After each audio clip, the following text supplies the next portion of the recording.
Hello, delicious friends. Good morning.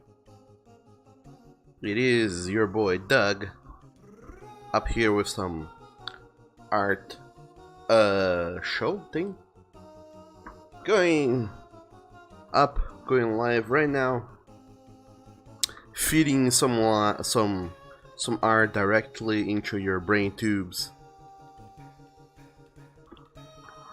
to celebrate this delicious day of the fry that we're having right now. I will sing you a song.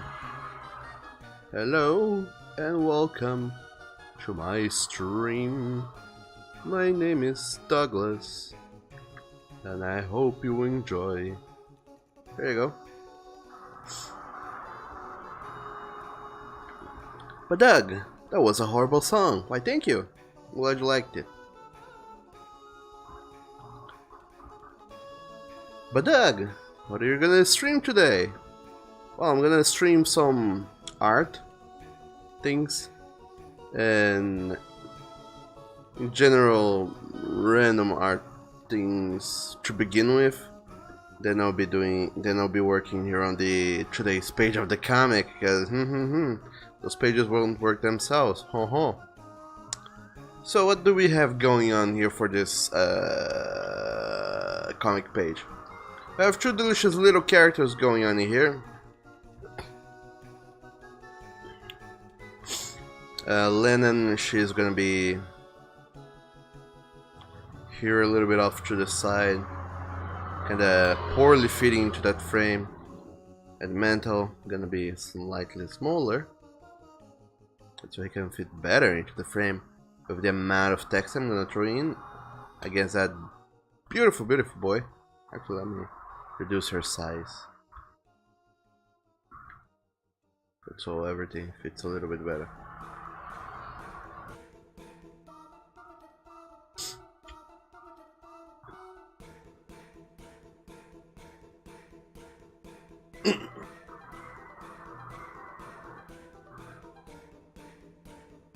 Oh. Would you look at that?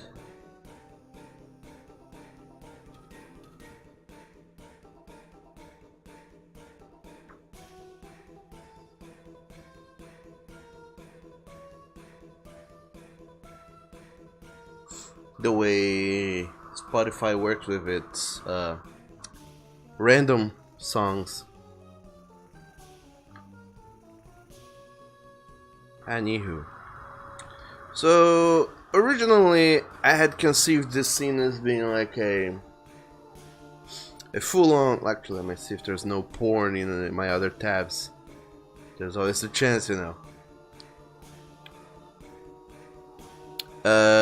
Originally this page was gonna be like a full page, just a single picture.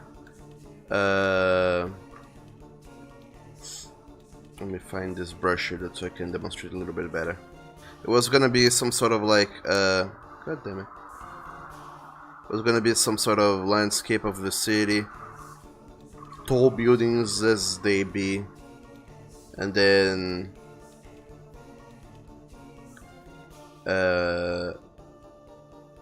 here in the street we would see the carriage where the characters are going towards this a big building in the distance that would be like the main building where stuff is gonna happen in the future. Foreshadowing. But that is kind of boring as far as pictures go, as illustrations go rather. But Doug, why is that boring? I don't know, I personally just feel like it's boring to have something like this, a one-point perspective carriage going into the distance and you just see the distance. If you look at any competent comic book action, you will see that no vehicle drives in this sort of line, like just go straight forward and dog bless you. There's normally some sort of nuances there. Like instead of making it a straight road, they make it a curved road. So instead of being just like a straight line up to the thing, they have like curves, and you can. Some of those curves are more easily visualized. Some not so much. And then you get to see buildings over here, some buildings over here. You're kind of making this natural curve that kind of works with the environment, and you get a real composition masterpiece if you take the time to think about how you're gonna lay down your elements. Problem is, it's complicated and it's time consuming to do a good thing instead of just doing whatever. So that's my conundrum here. I don't want to do a one-point perspective simple background because it's boring AF, but anything bigger than that is incredibly time consuming. And we don't do well with time consuming things. So what I'm gonna do is look up some references online and see what the hell I can find in the way of buildings and things, building related things. Let's try driving into distance to see what Google returns with those results. Oh, would you look at that?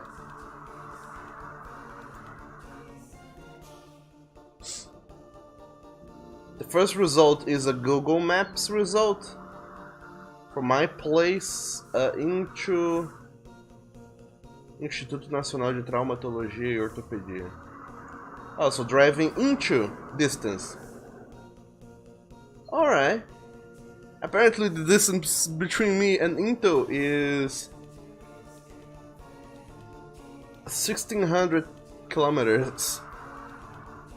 Oh, now I learned a thing. And then it also takes 20 hours in case you guys were wondering. Actually 19, but oh well. But no, I wanted to just look up images for that. So driving into distance returns a lot of cars driving off into the distance, as we would have expected. Problem is, it's mostly landscapes, and I want something inside the city. And if I type in city, it's gonna focus more on the city than the whole.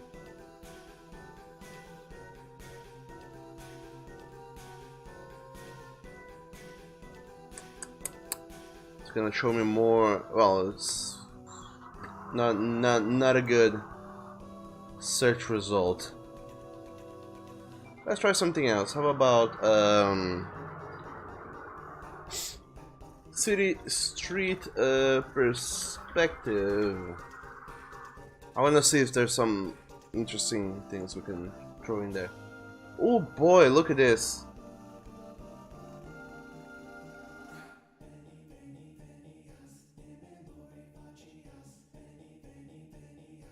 Also, goddamn, this is a long song. So, this is a picture I'm gonna throw in here just for throwing. Also, it's so small. Goddamn. So this is a picture I like because it gives us a little. It is precisely how I picture the city. It's like cobblestone streets and old-looking buildings. Problem with this is that it doesn't show us at all anything but the street. So if there was to be some sort of high building in the distance, we would not be able to see it. Unless, say for example, this picture, we can see that it's kind of going up.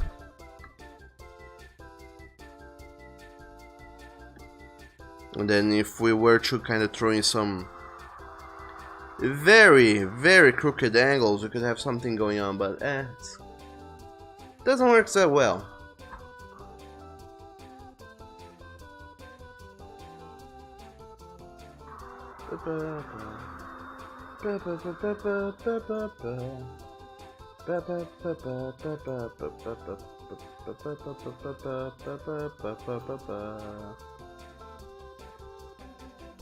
But there must be other pictures here on Google Street View that are more or less like this. Cobblestone streets and details ahoy. I just wish there was a perspective that is like a little bit from the top, not so much from down below. But yeah, this is what we're doing today. We're gathering. Oh. No, this is not the same picture. It's another picture with much higher quality, so that helps. Okay, so today we're reference gathering.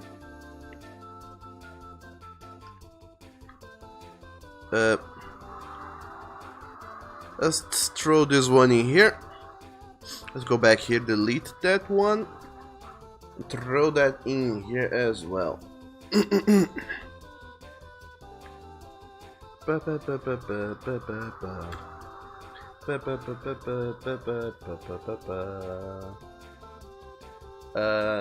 we go. So many reference pictures. My dog. So all of these are not gonna actually go into the picture itself because of how they work. What I'm gonna do is try and use these as reference for like the building styles, the buildings style, the way the street turns, and yada yada. But other than that, I'm gonna try and come up with something original. Mostly because the concept I have in mind for this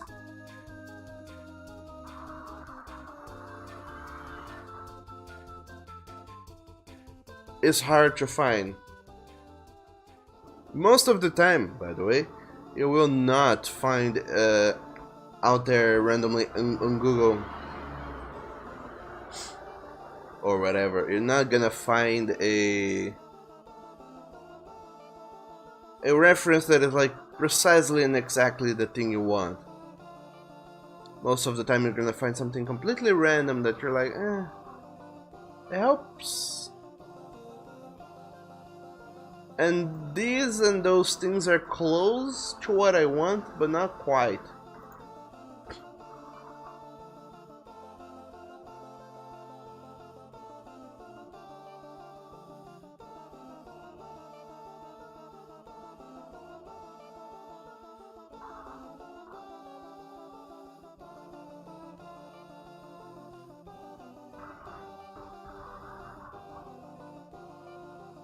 Oh, this is a good picture too.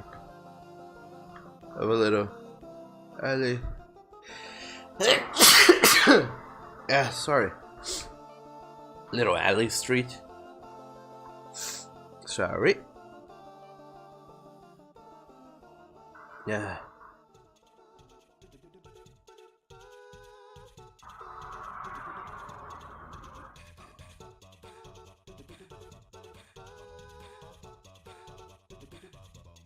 Oh, more Sonic songs. So I have a picture of a city street pasted in my wall because I did that once. And that is like lovely, but I don't have the picture on my computer anymore, which sucks.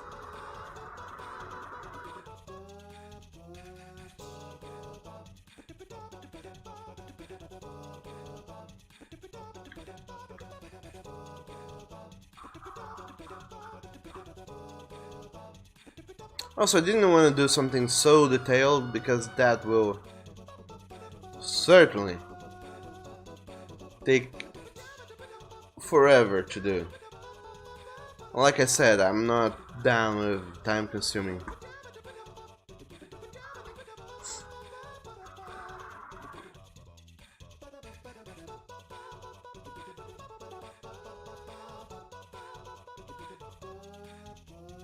Okay, that's references enough. I will not find anything better going further this direction.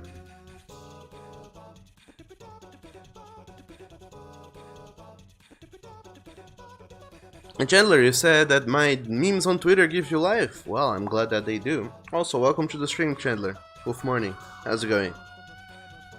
E oi, Gustavo Ferreira. Seja bem-vindo também. Wait, no, that's wrong. That's too good. I'm gonna delete this part here of the sketch layer. I don't need those things anymore.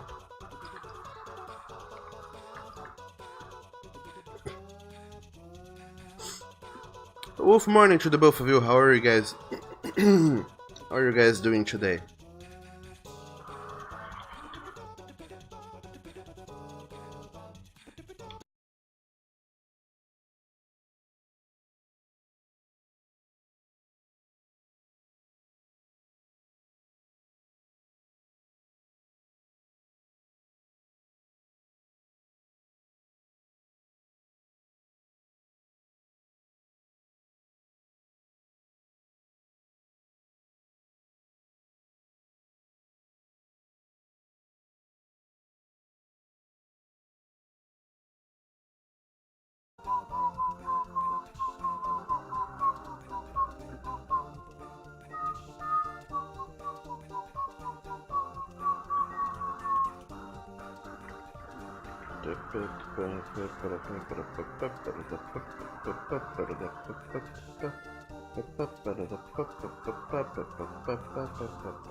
Okay, we're back. Gustavo says, my mom is going to buy a drawing tablet for you as cheaply as possible. Ah, isso é bom. Tem diversos tipos de tablets. Os da Wacom, eles são bem baratos e, tipo, eles têm modelos bem baratos, uns que custam, tipo, 200, 300 reais, dependendo de onde você compra, se tem promoção ou não. E eles são bem bons. Eu comecei com desses bem simples e eles duram um bom tempo também, especialmente se você cuidar. And Chandler says, well, that's cool. And then the stream went down. And good, we're back. We're totally back. You better believe we are.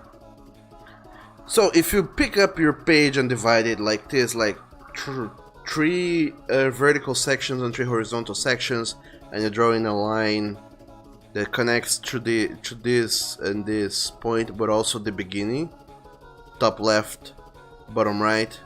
You have this. The hell is that, Doug? That's the direction your eyes are gonna read the page. So if I throw in some lines that go more or less in those directions, you get a very good idea of how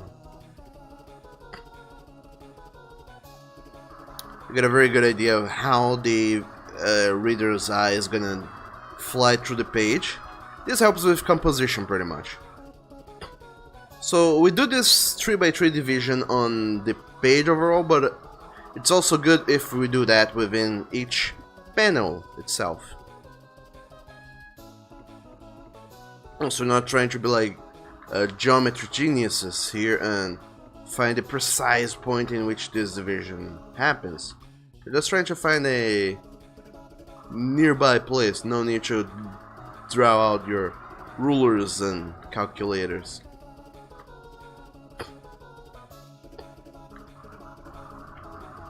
So in this, pretty much the point where these lines meet, they're the focal points. People are more likely to notice things in these focal points than if it's like off to the side here.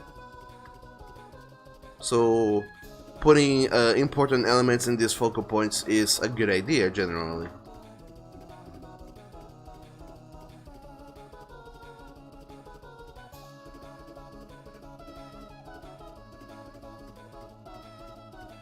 So go ahead and do that.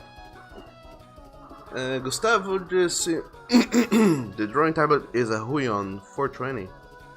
Eu nunca usei esses Huions, mas eu ouvi coisas boas sobre eles. Quanto que custa um desse? Chandler says Huions have been good to you in the past. That's exciting. I have seen that they have like graphical display tablets going on as well, and those have been generally been reviewed well. Hopefully that's good.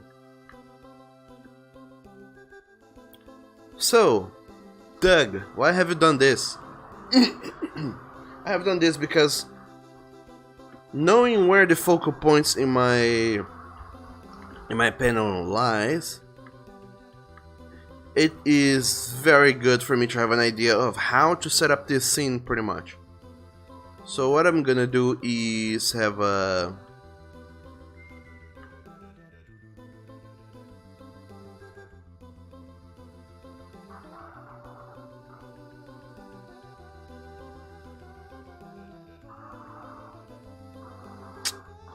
okay, this is tricky because I could always have like the the big element here in the top right, and not the big element, like the destination, the big building, the big fancy building. Could have it there and draw the carriage, taking the characters down here on the bottom left portion of this division here. That works.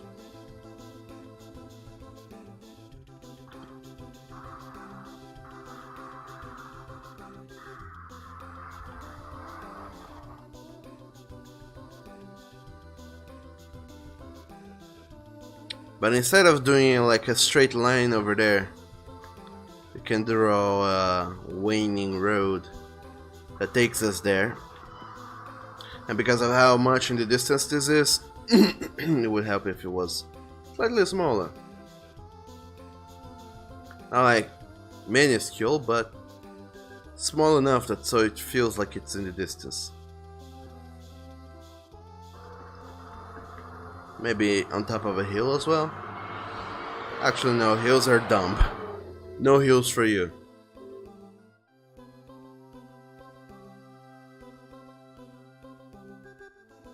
But the way this is set up, you can see like that's the building in the horizon, and let's say that this is the horizon line. So it stands a little bit atop the horizon line. just as many other buildings. We're gonna throw in the ways, such as smaller nearby buildings, just to say that it's not standing alone in some place. Like, oh, in this big city, a capital city, that's the only building you have. No, there are more buildings, but that's the most important one. And there's many ways of making it feel like the most important one. One is through sheer visual contrast, where you throw in more detail on that building than on the others, or you set up the composition in such a way that the focus could not possibly be on anything else other than that. And also, hello there, stream Dr. Dono. How's it going? Welcome to the stream, by the way. Wolf morning. Hope you're doing good today.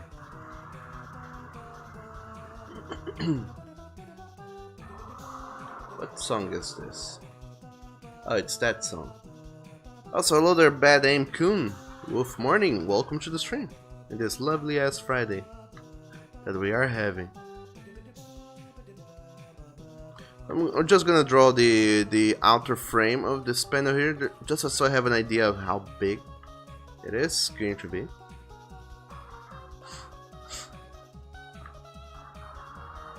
And that's the gist of it.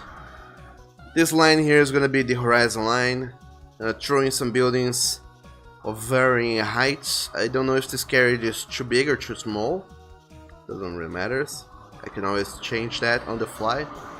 What I'm gonna do now is copy this picture, get into this new layer full of reference photos, put all of them inside a folder. That's why I can hide all of them in a single click.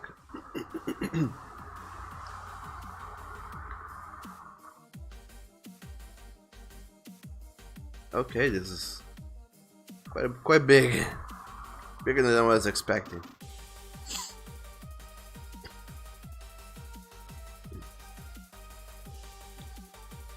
So now that we have this, what do?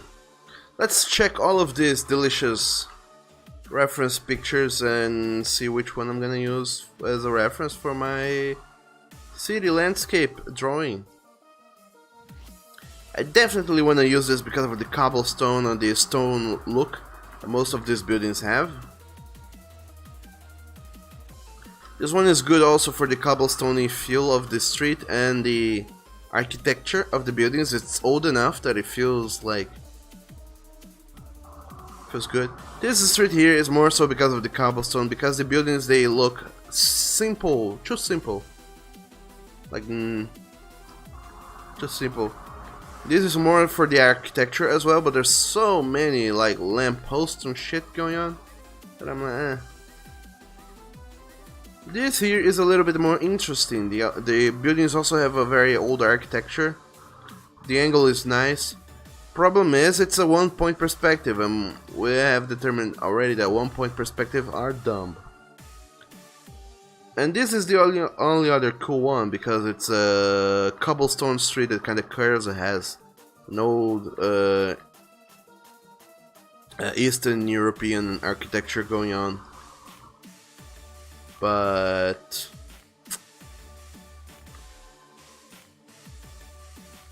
I don't know how well that fits together with these two other references we have going on here. So these are gonna be our main references, architecture wise. But now I have to determine something else. We have to determine the flipping perspectives we're gonna be using.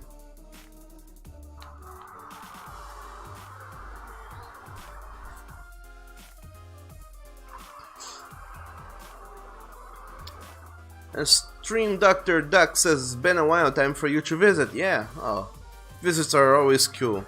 Thanks for that. Thanks for those, Dono. And Chandler says, I'm on mobile and I can't see the command for the raccoon emote. Raccoon says, I always type in colon rack, RACC, and then the emote appears. Would you know? Its full name is Rack Attack. Oh no. A Rack Attack without the space.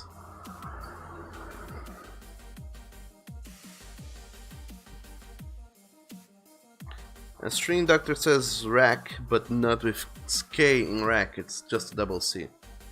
General says raccoons are cute, they're so cute and hilarious. Oh my dog. Wait. The song again, my dog. Does that mean that you're the man of the jokes, Bad Aim Raccoon? Tell us a joke then. A cute joke, since you're supposed to be cute and hilarious. Now I wanna hear it.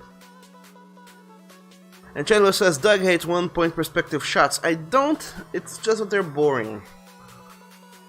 Nothing wrong with them, of course. Nothing wrong with them at all. But they feel kinda cheap, if you know what I mean. You feel like,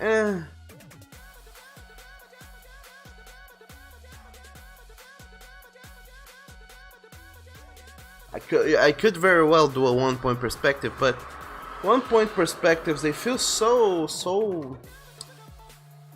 basic, pretty much. Like, why even bother? If that 1 point perspective game, why? If you can go with something better. And Kuhn says whiteboards are remarkable.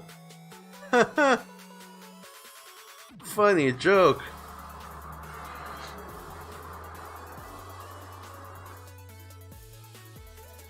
That's a good one. That's a cute joke as well. Congratulations, Bad Aim Raccoon. You proved your point. You are a cute, hilarious raccoon. And Donald says only remarks of whiteboards is the bane of our existence. My nose is horrible today.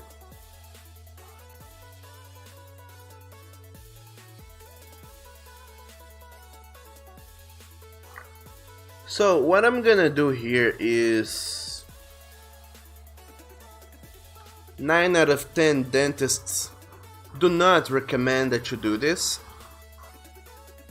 if you're not a good experienced artist, which I'm not. But I'm gonna go and do it anyways because today I'm feeling experimental. I wanna do random shit and see if it works.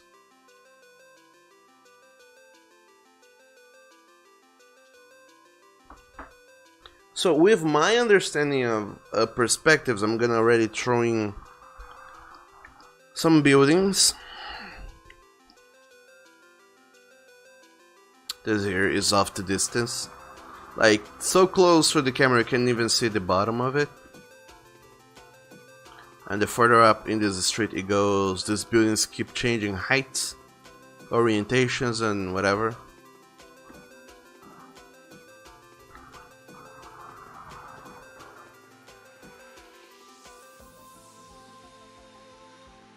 This is gonna feel weird, but hang in there. It's gonna make sense eventually.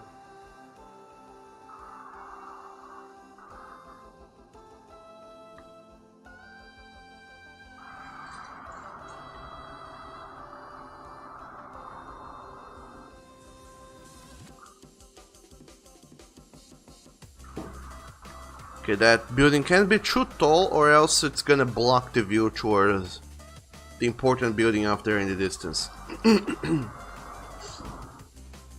Buildings here on this side of the road though, it could be a little taller, as long as they don't block the view.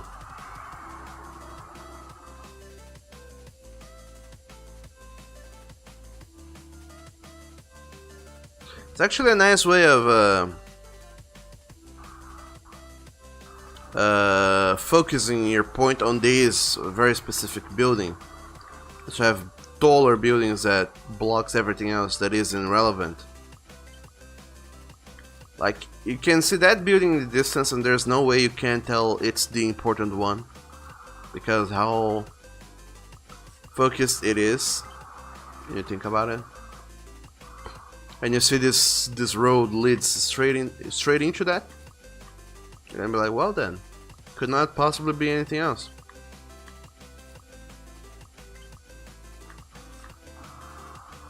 So this should be about it. Ish.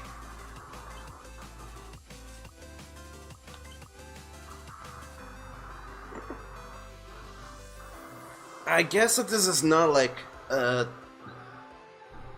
masterclass level of sketch, but you are able to get some ideas from it. There's a street, there's a carriage driving through the street going towards the end point, which is all the way back there. But this is a street, so there's buildings to be had. They're all around, all over the place. Also, by the way, today I have my window open, so loud street noises. Prepare your soft ears for those.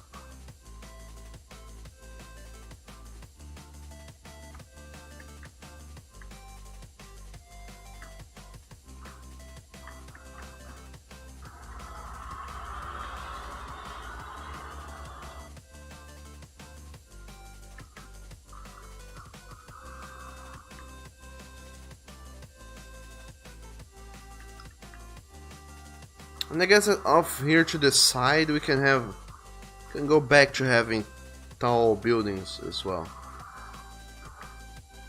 Very small tall buildings. Just kind of throw off a little bit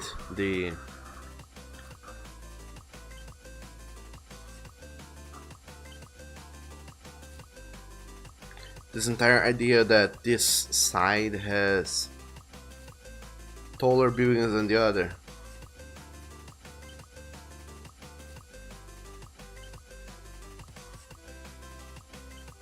Because the trend we are seeing here is like the left side of the street has very tall buildings, the right side not so much. Because if there were to be a tall building on this side of the street, it would cover most of the architecture of the picture. Which is actually a good idea, because it kind of makes my job a little bit easier. I'm gonna have a slightly tall building going on in here. Like, what an asshole. Throwing tall buildings just so he won't have to draw more stuff. What do you know? This works.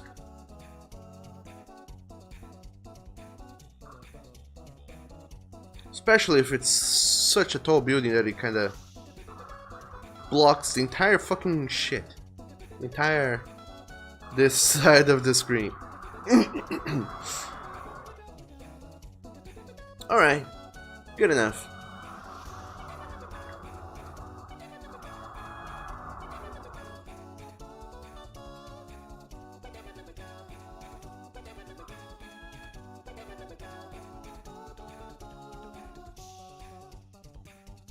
Okay, this is gonna be our picture. Sounds about right. The Chandler says it will eventually make sense. And I'm neither good nor experienced, but I'm gonna do it anyway. Yeah, that's the way you go and do about comics. Doing comics is an improvisation effort. It's like masterclass improvisation. Because you never know what you're doing until the moment you are doing it, so most of the time you're surprised, and also pressed for time. It's not a healthy way to live, by the way, so don't do that, kids.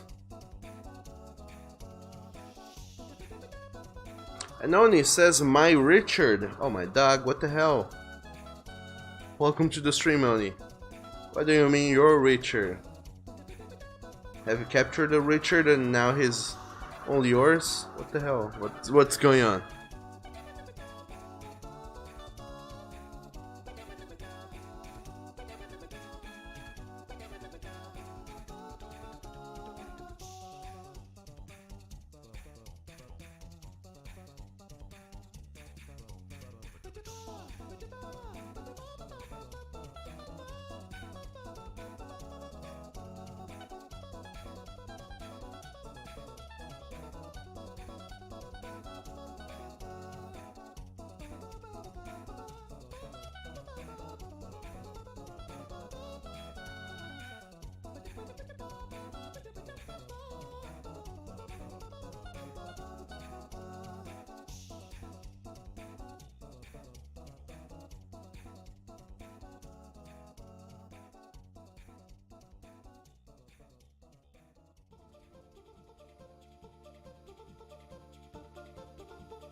Hello, I'm back. And Chandler says my Richard Lamo. And then it says low dog, why? Because you can just go, you cannot just show up and say my dick like that. I mean, you can theoretically. Nobody stopped you from doing that, but also nothing's stopping me from interpreting that messaging whichever way I want.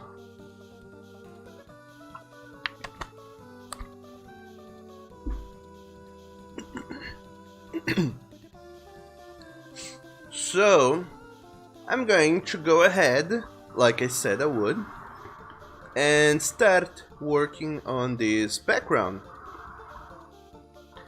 Before I start fucking this image up with my hands by putting them all over this canvas, do any of you have any suggestions, any questioning,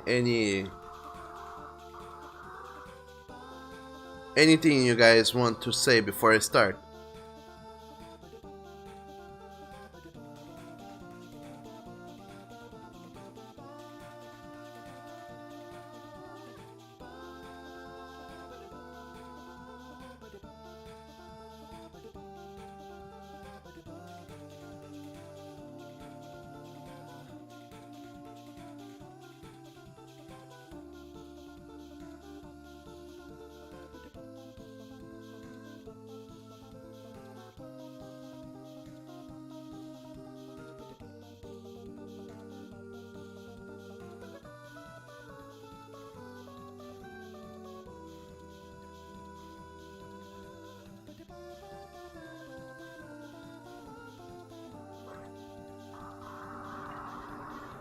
Dono says Oni is a direct Lou confrontation. Chandler says Doug's back. And Chandler says I don't have any suggestions, questions, or annotations. Well, I hope then you do have some compliments, because I'm gonna need them after I'm done wrecking this thing. I'll throw these on top here because they're more useful to look at when there's nothing on top of them. And also, Dono says, I wonder what you think this piece will entail when you're done with it. Like, what result do you hope the reader has when they see it? That's a good question. I hope that they see this picture here and they think, oh, that's what the city looks like. Like, I want the final reader to have this notion, to look at this picture and see the carriage going into the distance, the characters' lines, they are saying things here. It's hard to see, but they are saying stuff. And with those stuff they're saying, I hope that it kind of fills up some blanks that allows the reader to get the sense that they're going to a place and over there something is going to happen, and that place is this big place here in the distance. But I want to give an idea of distance between where they are right now and where that place is. Like, oh, we're gonna cross half the city to get to that place, but what does the city looks like? And those are the buildings, the streets. It's kind of like a landscape shot, a establishing shot to show this is the city they are in. It's a big thriving city, and there are things going on, even if the characters are not there to witness it. It's a city that's alive. If you just throw like background, like default backgrounds, or just throw in a 1-point perspective, you're gonna feel like, it's a city, alright, it's a background. So if I just throw like, if I just throw a background, it'll feel like that's what it is, it's a background. But if I make this background, if I put some time and effort into making this background look nice, it'll feel like it's more than just a background. I feel like it's a landscape, it's a city that is alive, not just a place where the characters are. I don't know if that explains very well, but anyway, that's my expectation, that the readers see this and they think, ooh, that's a cool city, I could see that city existing. And Chandler, you gotta go already. Dog fucking damn it, Chandler, you barely showed up and you're already going. Like damn your adult responsibilities. Anyway, we'll be seeing you later. Stay awesome and take care, Chandler.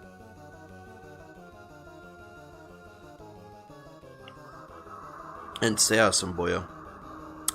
So, this is the point where they're going to, and there's no better way to make this point feel like the de facto end goal than to have a perspective that is exactly there. If I throw a perspective point that is exactly there, there's no way you can look at that and say, well, shucks.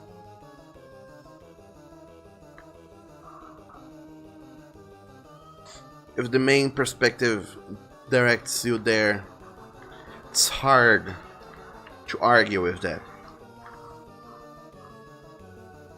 What I'm gonna go and do here is also throwing some lines. Also, that reminds me randomly about this comic thing on the internet that I have to check up on later.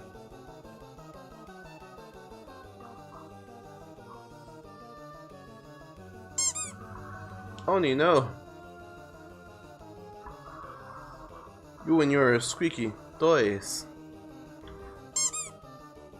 Actually, no, what the hell? It wasn't Oni, it was you. Coon. Fuck damn you. And Oni says, I know Dog will smite you mid-game of Dance Rush Stardom. And Dono says, like, what expectations or tone will you set for the reader by displaying this image? Is the city clean, new, or dirty and worn? Half. It's either like super new and brimming, with like, oh, it has just been built and very well maintained, but it's not also not like a poor city that's poorly maintained. It's like,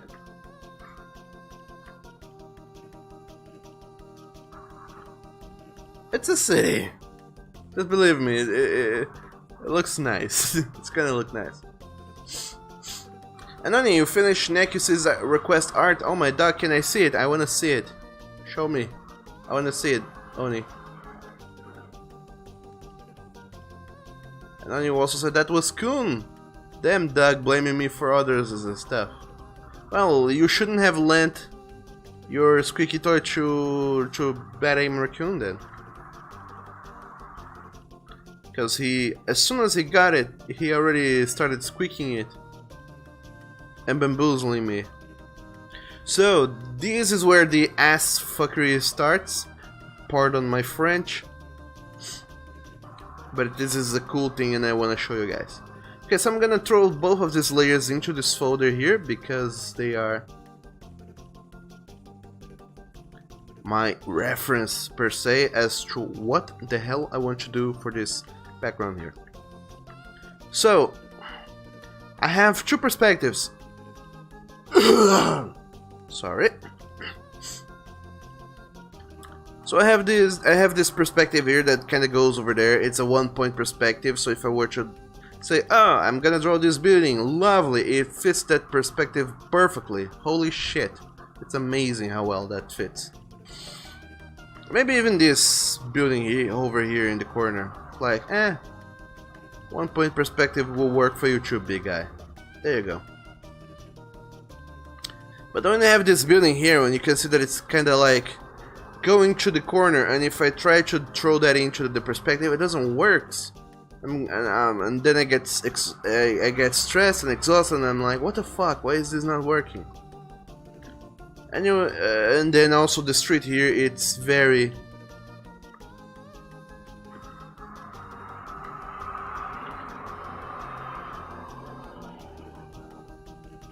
The street here, you can see that it's very curvy, and there's no way to make it curvy like that. So I may wonder, Doug, how are you gonna solve this conundrum? I'm gonna solve this conundrum by copying this perspective, then throwing in another one.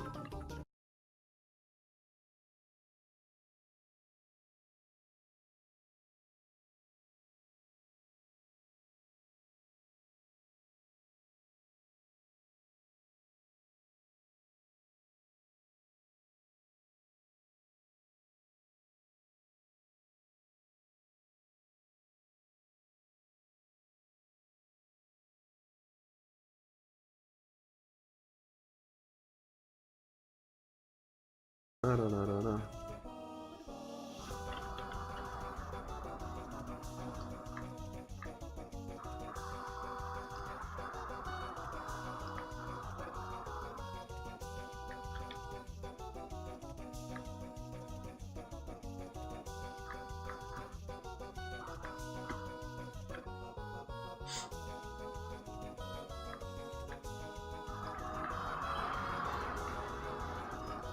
Oh, would you look at that? We're back. Hello, my internet is connected. Haha, it has been happening more and more often, which is fucking annoying, but what can I do? What can I do when my internet simply won't cooperate with me?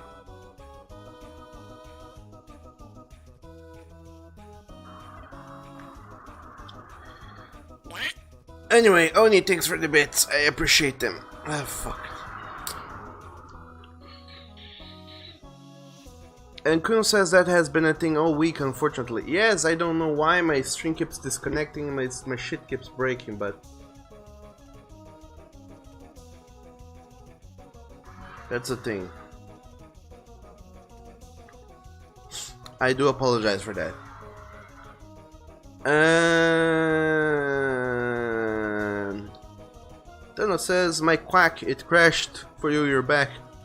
And it says, your beings are powerful, that you break the stream. Don't break the stream, Oni. And Kun says, well, the stream is okay, so I don't know what's going on anymore.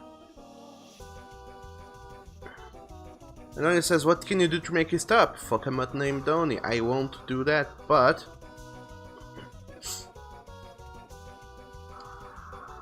a thing that I can do that kinda helps with it is restarting my computer. But it's kinda awkward to do that midstream. But anyway. And Kun says, silly idea, instead of calling them bits, call them bings. Well, Lonnie, thanks for the bings. I appreciate them. And then it says, then join in with a trash panda to bocage through the mud. Do you mean bukake? Or do you actually mean bokage? Because I don't know what bokage is. Weirdly enough, I do know what bokake is. So, as I was saying before I was so rudely interrupted by the stream dogs that don't like me streaming, what I will do is get a perspective and I will move it around. Holy shit, Doug, what kind of revolutionary shit are you doing there? Moving the perspective around like that. Like you own the place and whatnot. So this might sound scary at first, but hang in there. Don't go away. It's scary, but it's completely under control. So, let me explain to you guys what's going on here. What the actual H is going on is, I have this default perspective here. It goes all the way into that vanishing point. But what would happen if I move the vanishing point, but it remains within the horizon line? It doesn't move vertically, it moves just horizontally. Like it slides along the horizon line. So now my vanishing point is here instead of being here. What does that do? If I were to draw a perspective, it would still feel like it connects. But Doug, how is that possible? I don't know. It's perspective. It's crazy, yo. It be do things that you're not ready for. So we slide rather the perspective around as much as we need, and then we keep throwing in buildings, but now following this new perspective.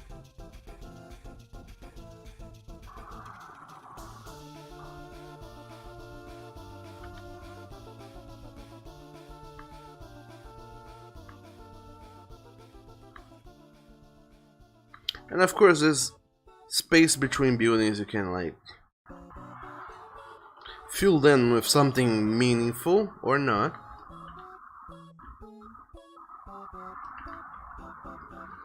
I'm going back here to my base layer and extending this building here just so it quite touches this other one. That's so we don't have an alleyway right there. Although alleyways, they do give your city a little bit of life, you see, if you have alleyways between buildings.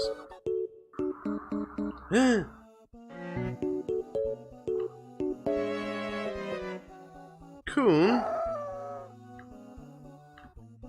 throwing me music at us this early in the morning. Thank you for that.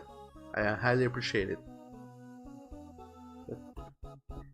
Leo says, "Hail doggos, hail Leo the lion. How's it going?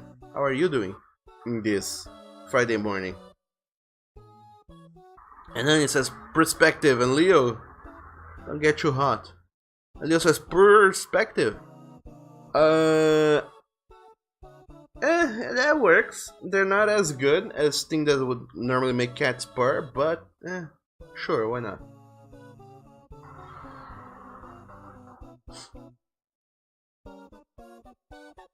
And Kun, you heard it in the background, I had to make it louder. It's alright. Keep it as loud as you want.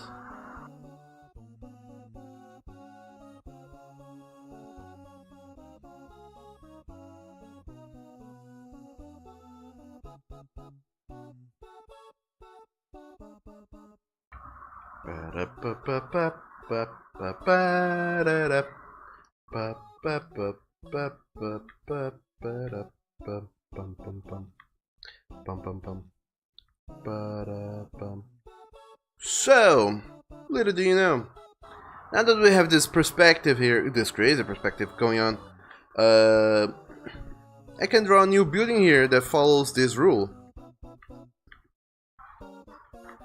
So according to this perspective, the idea is that this new building here, that is just across this other building here, it follows the contour of the street, which means, in theory, that, well, lots of things really, but it means that we're not able to see the face of this building. This building here, we're seeing its face, whereas that one we're not.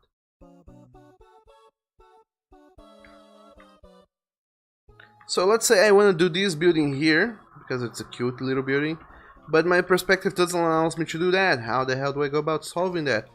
Well, let's do the same thing. Let's get another perspective going on, but instead of sliding it around to the right, let's slide it around to the left. So we end up with a perspective that allows us to do something like this.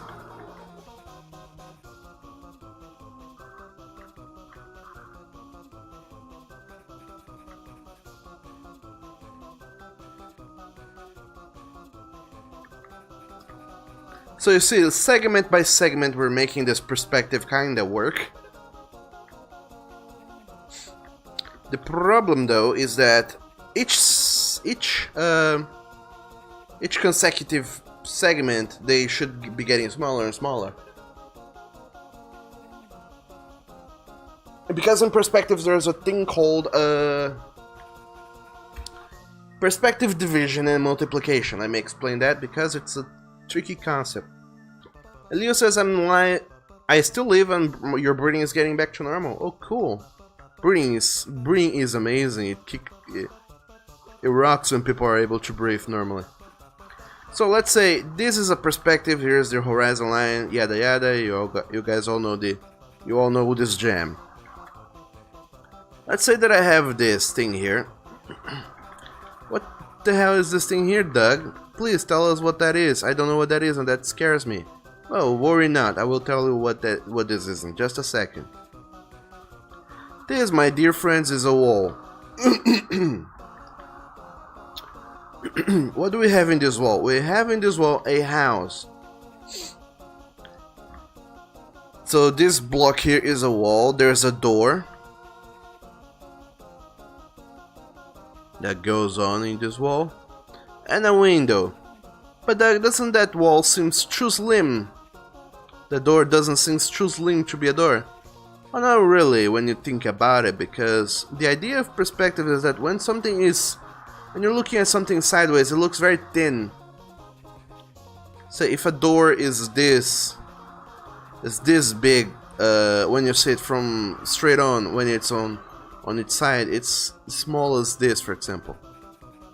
Things get smaller in perspective. So that's cool. We learned a new thing. This is a door. Lovely. This is a window. But now imagine, this is a wall with several other little houses, and all of them have doors and windows of their own. How the shit am I going to find their size? With a thing called perspective multiplication or division, whichever one you prefer. It's both the same. How we go about doing that? There's this block here. What I'm gonna do with this block here is draw a line that goes from this corner here to the opposite corner, then do the same thing with the other two corners. By doing this X, what I am able to find is the middle of this box. So now I know that that's exactly the middle of the box. Sorry. So this is the vertical middle, this is the horizontal middle. The horizontal middle runs through the rest of this wall. And now if I want to get the same size, the same metrics, but copy it further along this wall, keeping the perspective in mind, what I have to do is get here in this corner, same thing we did to do the division, and I will draw a line that passes from this corner, passes through the middle here, where the wall ends. I need to find the middle, the horizontal middle of that perspective division, and trace a line that goes through there and see where in the upper wall it meets that line, and that way I'll find its perspective multiplication. The line can go a little bit further, there's no problem with that. And then if I draw down the line, I will see that, holy dog damn, I copied this precise size here and I copied it into here. If I wanted to do the same with another wall, I go and do the same. From this corner here, passing through the middle, going up. Now I have made another little wall. Oh, I want another wall, Doug. Well, sure thing. Keep doing that until we run out of space. Okay, I will do that until I get so close to the perspective itself that it doesn't even matter anymore. All right. Do walls up to your heart's content. But do you notice something? The closer you get to the vanishing point, the smaller these divisions get, horizontally speaking. They get narrower and narrower.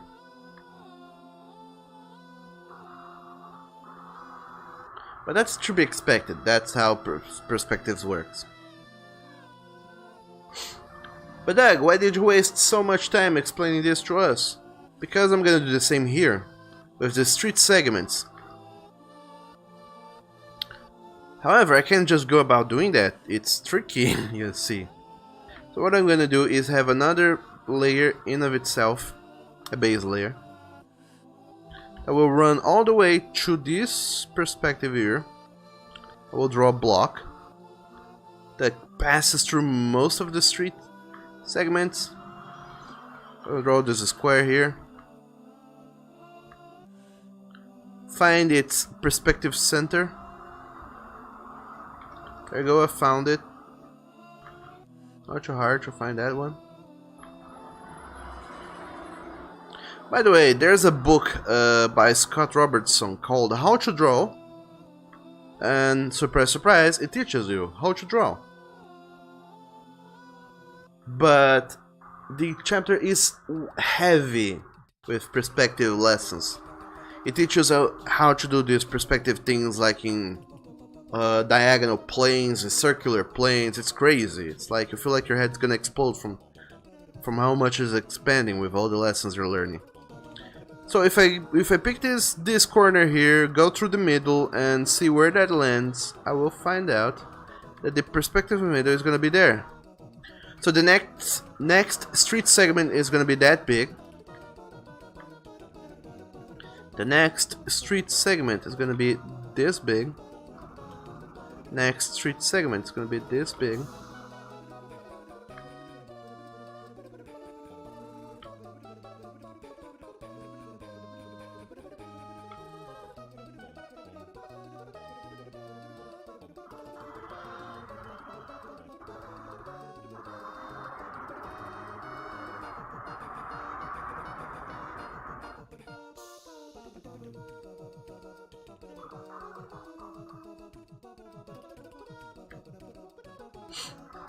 That's why a lot of artists are very intimidated by perspective, because there's a hefty amount of math and calculation involved.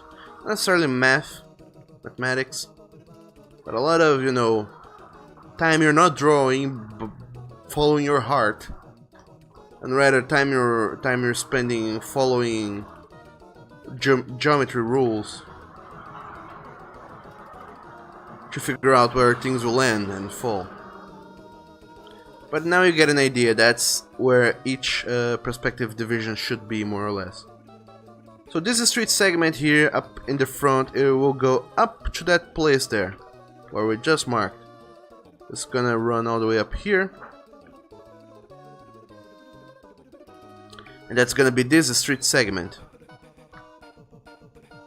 A few pages earlier I have drawn the inside of a spaceship, and I had to do this for a corridor where there are like lamps on the ceiling. So along the ceiling there were like there were lamps, and I wanted them to be equally divided. So like there's a lamp here, but further down the corridor I want there to be another lamp. So I had to do some calculation to see where the lamp would fall, and even further down throw in another lamp. And so they felt like that, so they would feel like they're spaced correctly. So you do those sort of calculations to find out where things go. And Oni says, my honesty quivers and is hella wet for Doug to get it in. Get what in, Oni? The results of today's lotto?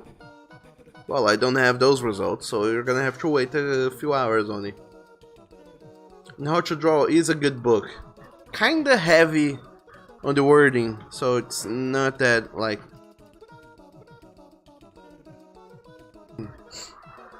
It's not that friendly to people who have never drawn before. Or have already drawn enough in their lives and want to get into the, like... Oh, I know how to draw a character, I know how to draw things, but I want to learn about perspectives. It's daunting. It is easy enough that anybody can learn, but it's daunting.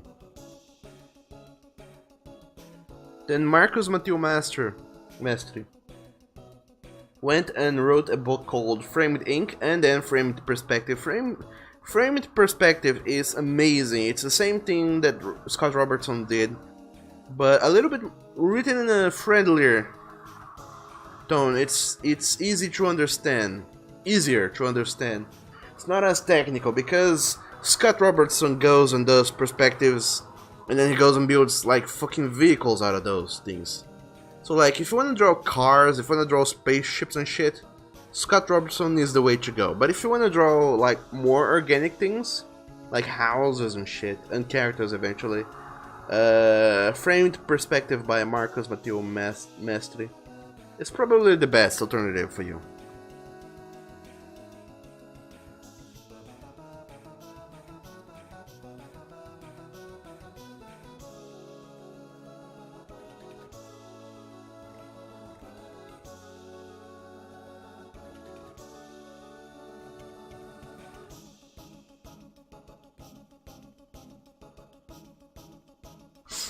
So that's it.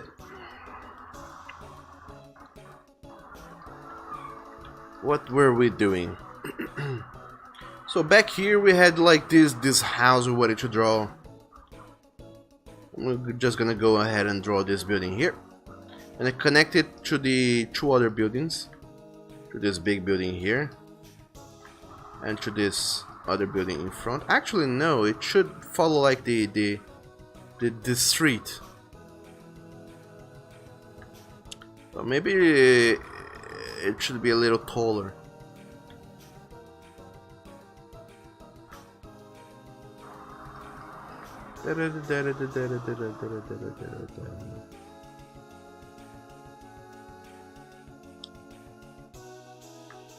And also might as well go ahead and draw a building here,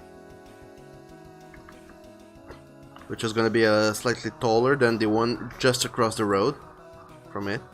And since we can see like the street, it goes down, it would end somewhere like here off the panel. So for all intents and purposes, this building, it takes the rest of the canvas. It's not even gonna show in the final comic, because if we're to look at here, I have throwing a canvas, and this is how big this image is gonna be.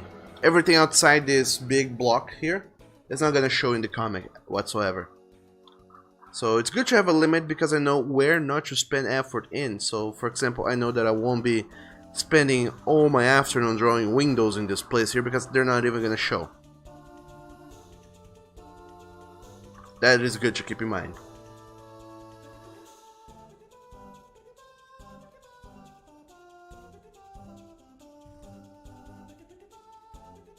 So continuing on, we see that this street curves a little bit further, but then it kind of wanes back. So this is the tricky part, how to decide if it curves more, or if it keeps like with this same the same way. So this is the perspective that is the, oh dang it. So this is this part. I think it's about time it starts going back in. I'm gonna copy this layer, delete the drawings, because all I want now is the vanishing point. So I'm gonna move it around a little bit. I'm gonna draw a couple test lines to see if the perspective is about right-ish, if it's following the street that I drawn on the back, and I think it does. It follows it quite well. I'm gonna stop it right there. It goes from this segment here to this segment here, which is just about enough. It's starting to turn back in. So in this side here of the street, if I wanted, I could have a building. It starts, we could say that it starts here and kind of just goes up to whenever. But right now I'm not gonna do that. I'm just gonna, I'll keep throwing those delicious buildings. This is gonna be taller because I want it to be taller, for no other particular reason really. And now it's time for us to go back into our reference pictures, because now that I'm drawing buildings, I want to check something. Like, does this building ends, like, do they all share like the same distance from where the building starts and where the sidewalk ends? Like, will this distance be constant? Or will this building be, for example, a little bit further ahead? So it pokes out of the sidewalk, for example. We could have a situation where this building takes up more space of the sidewalk, or takes less. And that's the thing I want to see in these reference pictures. How are these buildings, how do they work? So in this reference picture here, we can see that the distance between where the building starts and the sidewalk is pretty even. They don't change. In this one, they're kinda here and there. Some follow the sidewalk more or less closely. Some are like, no, I want to have like just a couple of pillars, but then it goes inwards, and the rest of the building follows that way. Or no, my building is gonna be further inside, but then it's gonna have a stairway that goes all the way to where other buildings would start. So they share a line, but not all of them. They pretty much share a line of, you can start building from here, but some of them start like the wall is erected right there in that line, but some decide no, it's gonna start here, but it's actually a little further back. This front I'm using for other stuff. And then we have this bananas building here where they kind of invade a little bit of the sidewalk with like overhanging buildings. And then here there's this other one. We consider the buildings are a little bit more concise with the way they follow the road. Except for this one. This one is a little bit further back in, so we have this side place where things are just going on, and we have a little windmill thing. How weird, but how fun as well. We can see that they all seem to have something poking out of the buildings, but not on street level, on the ceiling levels, on the upper floors.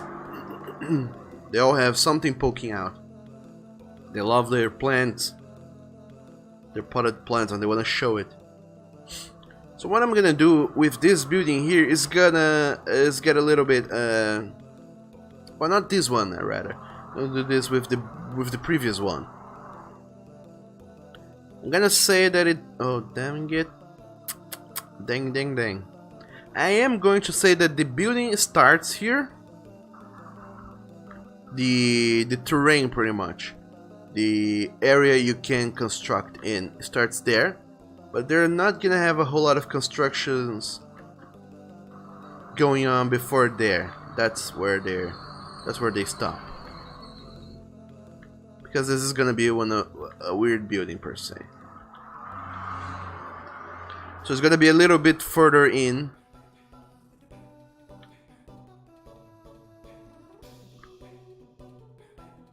Kinda like that. This is the interesting thing about like drawing cities and perspectives and backgrounds. You can do so many creative things that kinda people won't notice. Might as well not even be there. But just by adding them, you create such a more complex landscape that just breathes with energy and personality. You can tell that your buildings, your city is better off for it.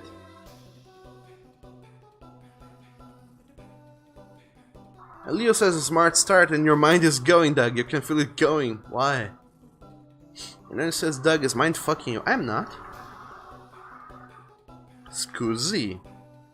I don't go about mind fucking people only. So the problem here now, I'm gonna do another layer that is a little bit further closer in, so that we start going back to following the street. The problem with doing things like this is that, as you can see, I have spent like 1 hour to draw just a couple of boxes. Because I'm still setting up the groundwork, I'm still setting up a foundation for this whole thing. And doing that takes some time. It's not an easy, fast job to do. And the more you do it, the longer it takes. The more accuracy you try to throw in, the longer and longer it's gonna take for you to complete a single drawing. Which can get very annoying later on, if you're drawing a very big landscape full of buildings and shit. But if you're smart, not to say that I am, but if you are smart, you will try to, before you start, you're going to try and think, what is the best angle I can use for this scene that also provides me with the easiest amount of work to do.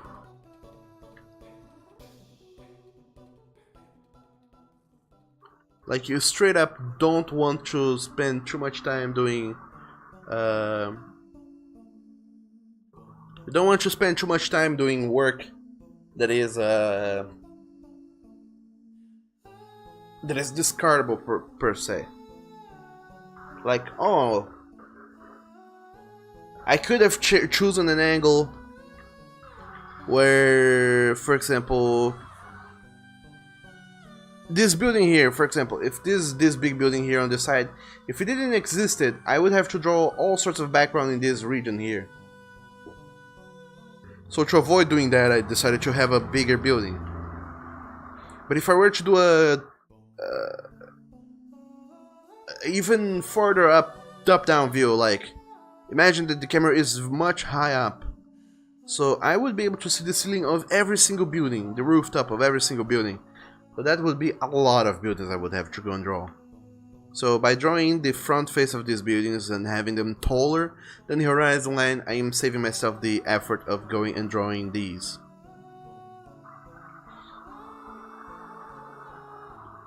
So what I have here is this layer called base. The base is the Mark 0, is this one. The perspective that goes up to the castle up there in the distance. Or rather, it's this orientation. So the street waned a little bit to the right, but now it's gonna wane back to the left. So I'm going back to using this orientation here. I'm drawing a little sidewalk action.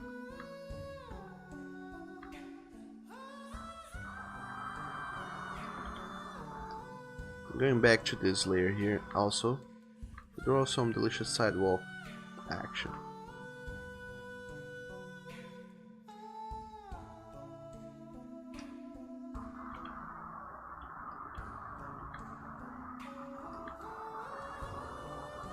And this is where it gets tricky, you see. I'm going ahead and drawing things that I can't see. And also, I'm also trying to organize these layers in such a way that I don't bamboozle myself. Because eventually I'm gonna have like up to 10 perspective layers, and those are too many perspective layers. You can easily lose yourself with the amount of layers you have going on. So let's paint this layer blue. That's why I know to ignore it. It's gonna be the sketch layer.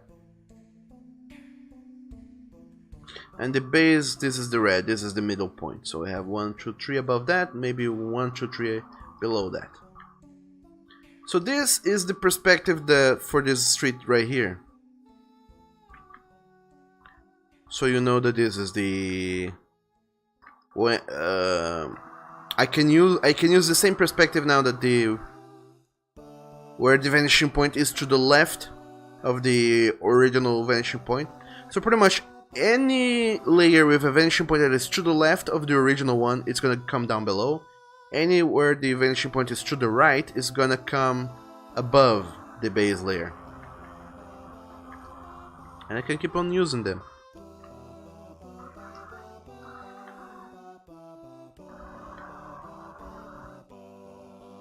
I'm gonna have this one a little bit closer to the middle because it's a little bit too far away. And then it says that's you when you do art. Let me see. how you look when you do art, Oni.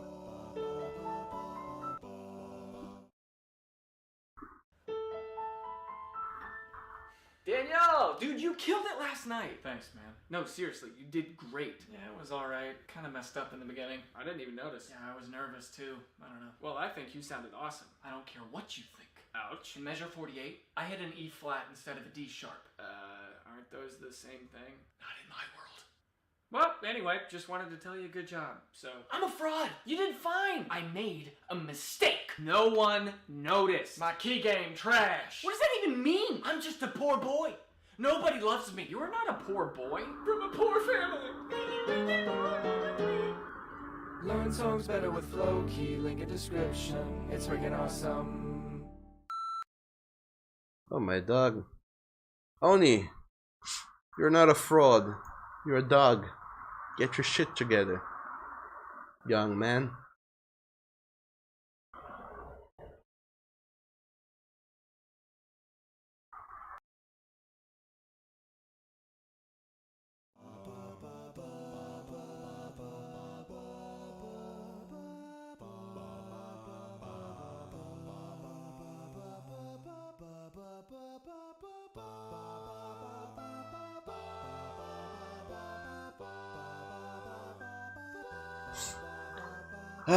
What was I saying or doing or believing in? Yes, the street has to go that direction now.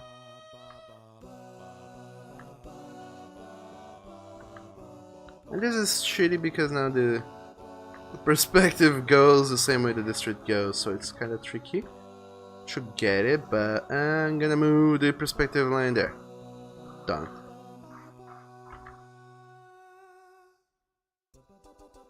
It goes up to the next division, just as it should go and be and do.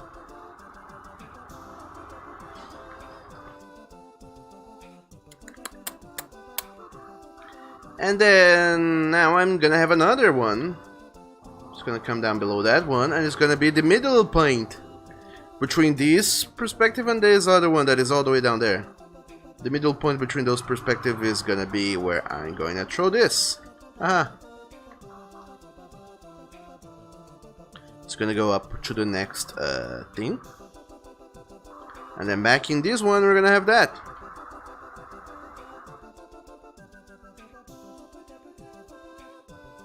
But Doug, what are you doing now? I'm just throwing around streets because since most of the buildings in these layers are hidden behind other buildings, why even bother drawing them until I know exactly how they go?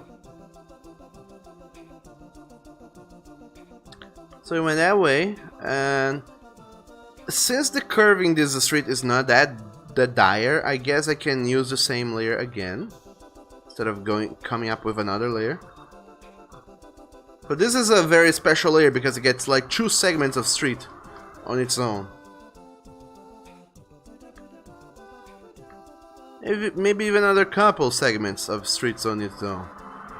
What a good boy this layer is. Doing so much magic for me. Actually no, for the last segment I'm gonna go back to this layer here, that's so we have a little bit of curve happening. Also, oh my dog Tiger, welcome to the stream. Shit. Well then, never mind.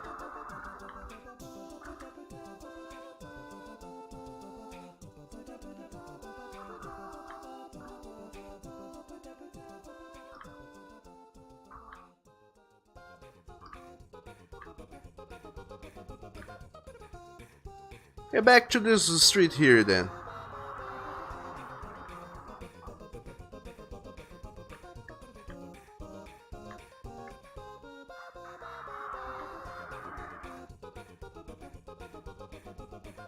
Well then, this is a very powerful segment. It goes forever and ever. And then it comes right up there and this street has a very sharp turn going on. Because why wouldn't it? Also, just for you guys to see what happened here. Let me go through that. But first, only your art game is not trash. It's far from it. And Tiger, Blue Tiger, welcome to the stream. Wolf Morning, happy Friday. How's it going? How are you doing today?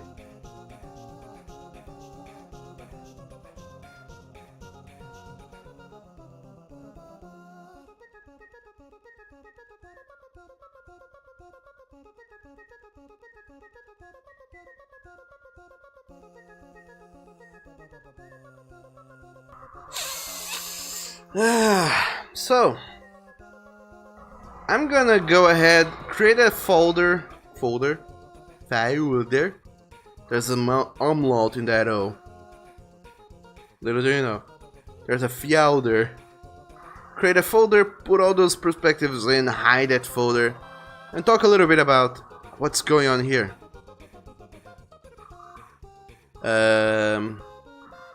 This is my sketch, like a concept art sketch that I drew to get an idea of what the hell is going on here. As you can see in my sketch, really poorly done by the way. The street it began this large, and by here it should be this large, so very small. It should wane right and left, kind of go doing little curves as it goes along, but then it kind of shrinks down to the point that when it's here, it's barely a street at all. It's very small. However, I did this as starter size, and using perspectives. So there's no way that the calculation there is wrong. It's perspectives. We trust perspectives unconditionally. Using perspectives, we have seen that the width of the street up there didn't become too small. It is certainly smaller than it is here, but it's not as small as I had originally predicted. So what does that mean? It means that from now on, well, two many things. First, I will have to improvise because I was using the street length to more or less tell how it was going, where it was going. But up here now, the street is much smaller, so now I'm gonna have to wing it and go from intuition and what my heart tells me to do. So I'm pretty much gonna improvise, which is not a word you want to hear too often when someone is doing something, you see.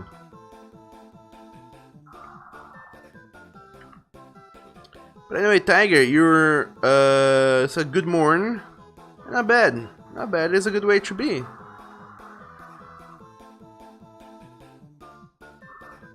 I take it you have had a good night of sleep. That you rested well enough. That you had fun doing those tiger things you do normally. And that you're ready for this new day that has just started.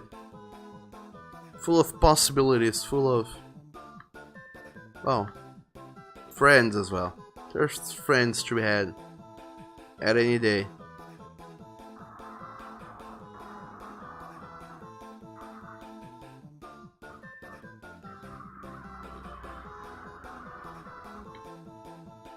So as a sort of preemptive measure, I'm gonna go ahead and elongate these lines because I know it will be slightly far away. The street will be far away from this guideline I made for the street sizes. So it would be nice if I had them going off into the distance, that's so I can do those things more so by head. I don't need to do it by head, rather.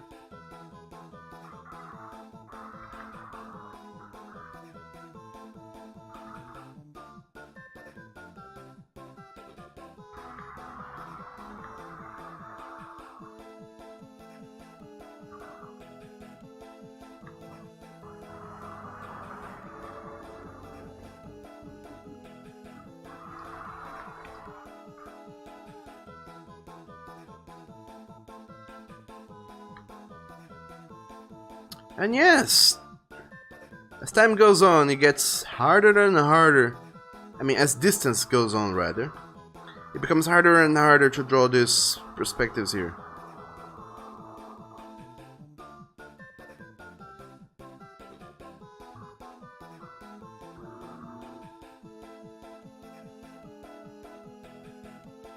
So as you can see, up from that point onwards,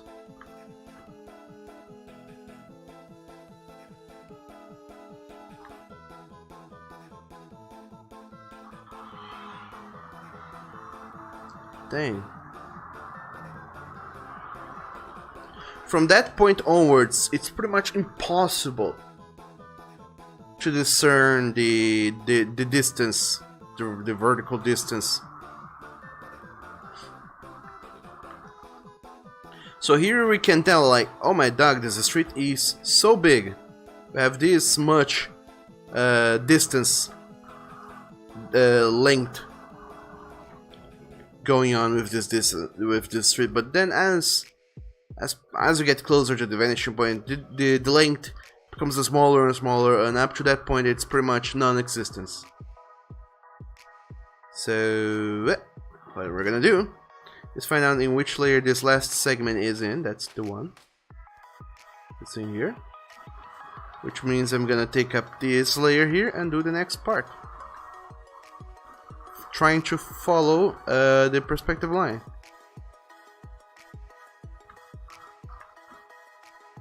I'm gonna do a couple segments for this one. Might as well. Then back into the base, which follows the original vanishing point. So this looks a little bit too straight. What I'm gonna do after we're done with working with perspectives is that I can go around and, you know, make this a little bit rounder, so they don't look that straight. Then back into this layer here and start throwing in a curve.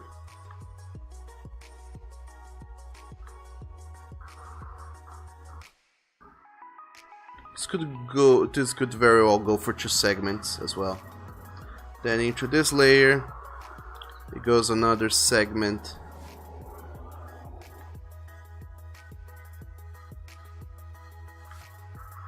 And into this layer, it goes another segment.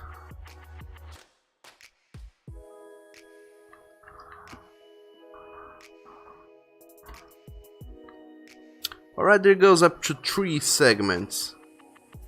The hell, why not?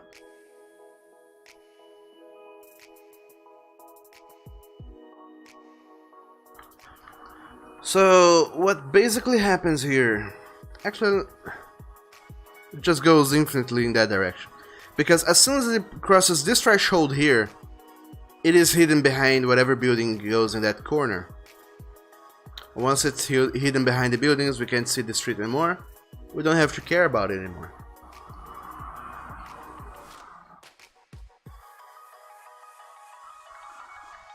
But our horizon is still there, so we kinda can tell that this street kinda either goes for a long time, or it kinda goes up. Which was my intention, it kinda goes up. But vertical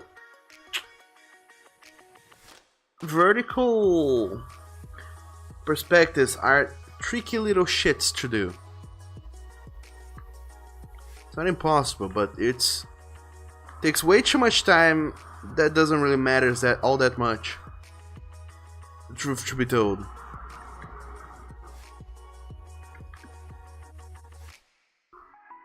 So I'm gonna throw in another couple buildings here and there. All continuing from where the last one left off.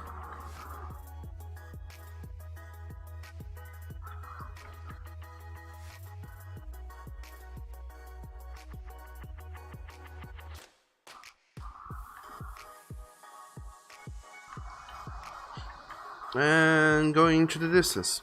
Why not? And Tiger, you got a dental appointment this morning. Oh no, not the dentist. Anything but the dentist. Actually, it's a good thing. Do go and get your teeth checked.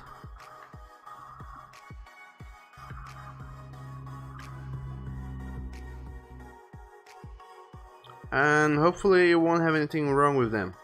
Hopefully they're gonna be strong and healthy, just as they should be. And Brutal Ghost, hello there. Welcome to the stream. How's it going? How are you doing? in this lovely ass Friday morning.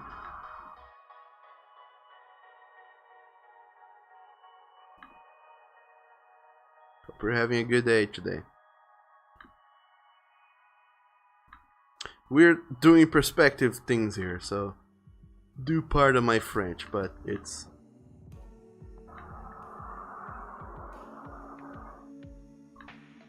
it's tricky and very calculation heavy doing perspectives.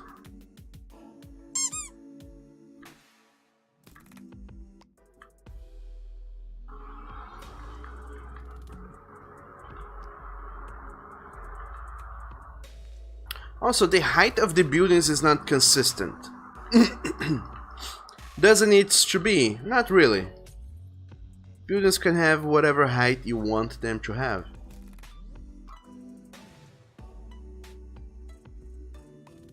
It doesn't matter that much if they're... Wait, what? No, wait. Doug, what the fuck?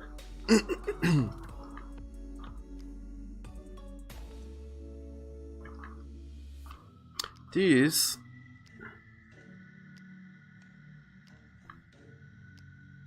should not be that layer. This should be the other layer. This should be the base layer. There you go. Going up in here, we have a building that is, let's say, this tall. It goes towards the perspective line.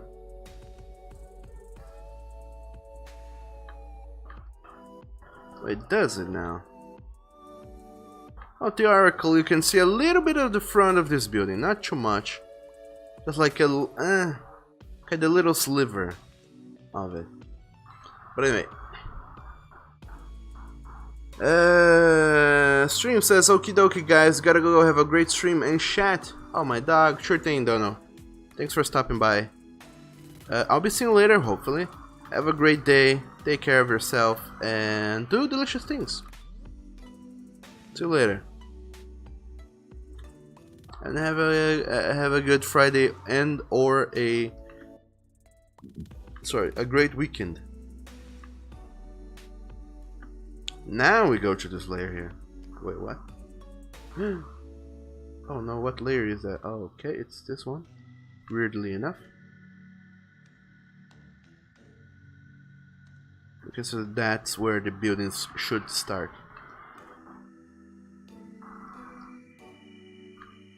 Let's say this building is a little bit taller than the others. Goes up to here, so it means that it goes inside towards up to there.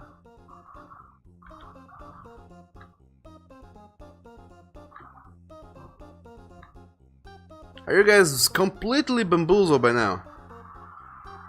With the amount of perspective work we're doing.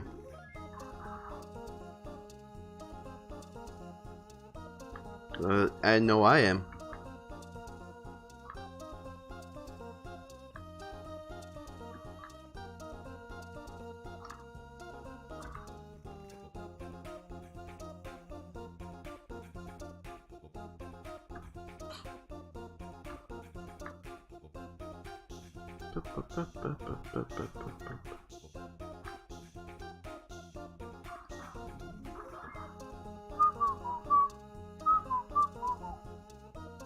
So, as we can see, the crosswalk limit would go up all the way up there. So I got that wrong. How fun. So let's find that layer. It's this one, I believe. I'll redraw that to redefine the limits of the sidewalk. Fun times, yo. Fun times. Let's say it goes a little bit above. It's a little bit taller than most buildings. It can go all the way up there. Why not?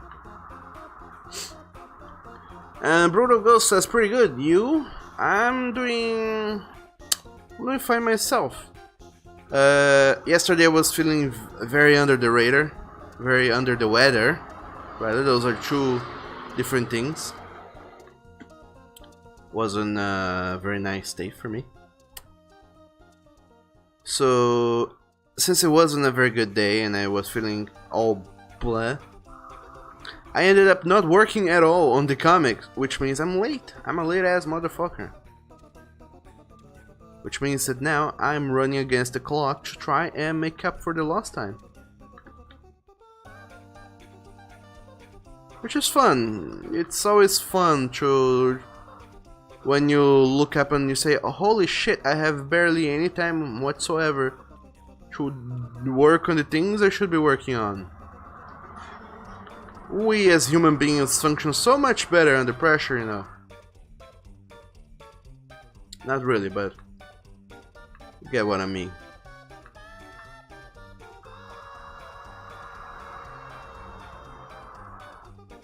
Wait. Okay, now it comes to this one.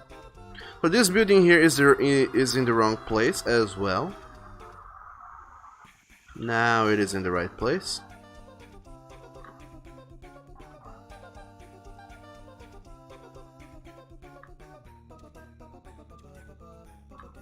I can tell that it's taller. Just because I want it to be taller. No other reason really. Just to give some contrast. Actually, never mind, it shouldn't be as tall. Actually, it should. What the fuck am I saying? It's a tall building. There you go. Voila.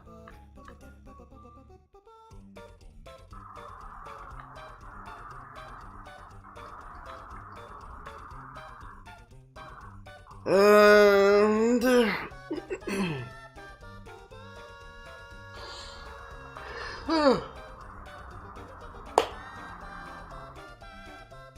yeah, today I'm doing a little bit better. No, the stress of my computer breaking every day, my internet breaking every day, that kind of piles up and makes me go like, meh, which isn't fun, but now I'm doing better. And Leo, your tooth's brain dead. Oh no, Leo, don't die. Don't brain die. And then it says, what kind of extreme bitch ass fuckery is going on? You're hella lost now. I'm still drawing buildings, Oni, that's what's going on. And Kun says, super perspective line madness of mayhem. Yes.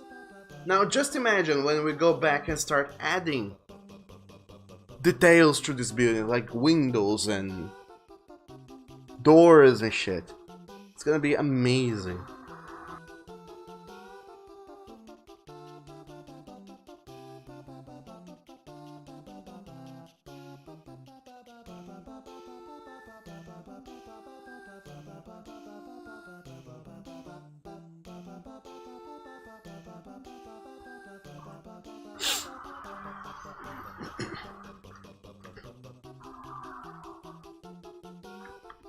The next building is gonna go up into that way.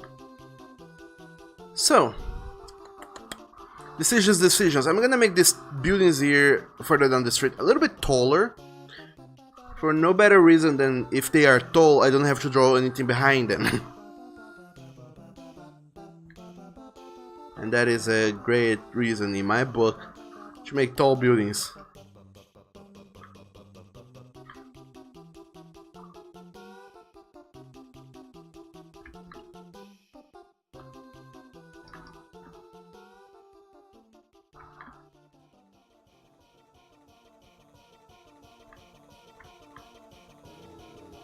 No, it's this one, yes, this one.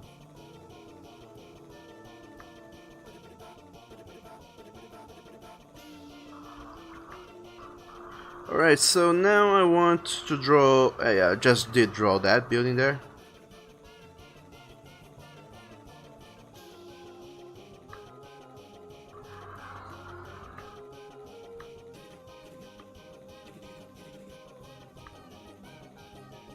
Oh, this building there is not even visible anymore because of the way the perspective works. We just can't see any building behind this building here. So that's good. Let's just assume all other buildings are smaller than these ones in front, so they go behind the perspective, the horizon line, which is here, by the way. Here.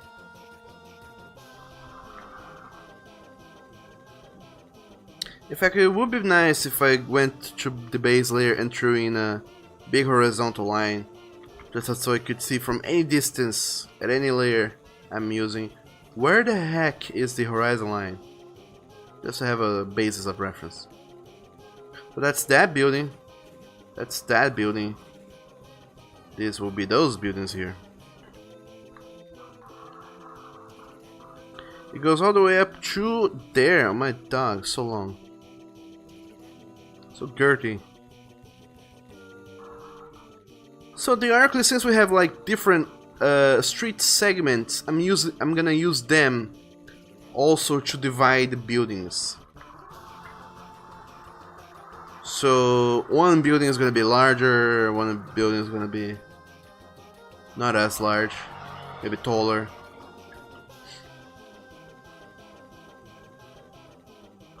So I'm gonna have this building here that just about hits the horizon line. It's gonna be a large building of goodies. Whatever they do in that building is gonna be a big one, but with a flat roof, so not to obscure the big castle thing where action is gonna happen in the next few pages. Then just for kicks, let's have a very short building here up in front. Another big building going on in here. Not as big as these other three. As these other three that are supposed to be one single building, actually.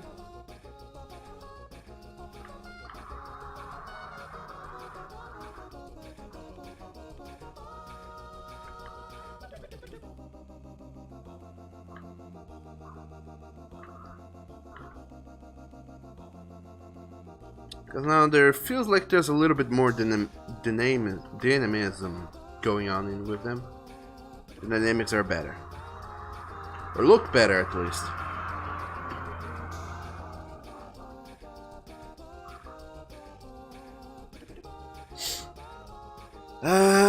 Next up is behind that. Back into this layer here for one single building.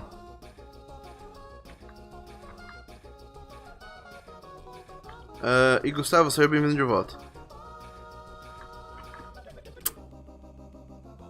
Leo says, well, at some point it is all behind that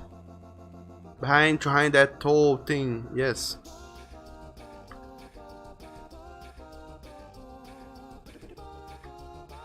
The idea is that at some point, like, drawing every single building is fun. When you see, like, not doing it, but when you see the finished picture, when you're like, oh, let's say I posted the page on time, and like later tonight you're gonna look up at the finished page and you're gonna be like, holy shit, so much detail has gone into this picture here, and you're gonna be like, wow, Doug is such a cool artist. It took all the time in the world to go and do this delicious background, but then doing it is a fucking pain in the ass. It hurts. It physically hurts to draw these many things.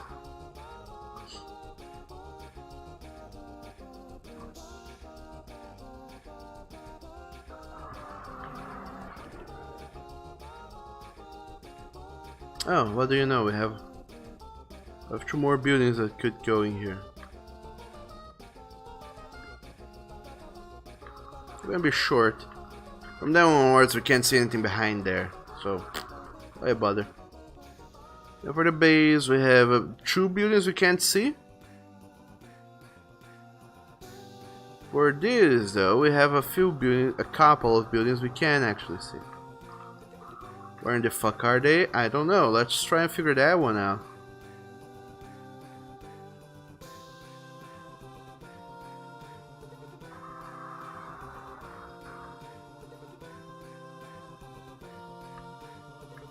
How will we figure them out, Doug? Well, simply by using perspectives.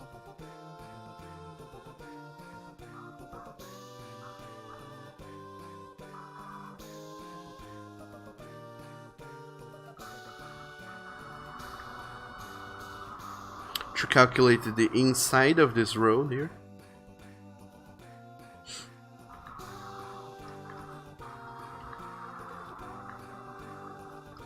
To see up to where these buildings would have gone.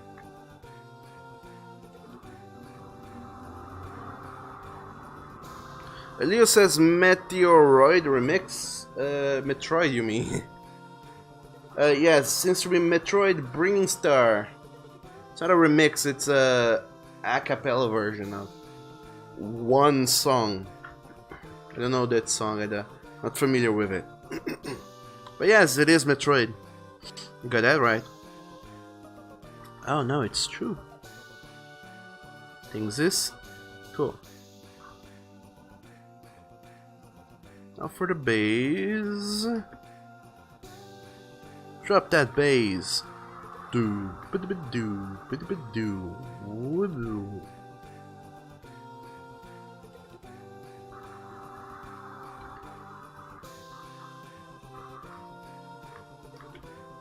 Okay, so we can just about see the very edge of this building here.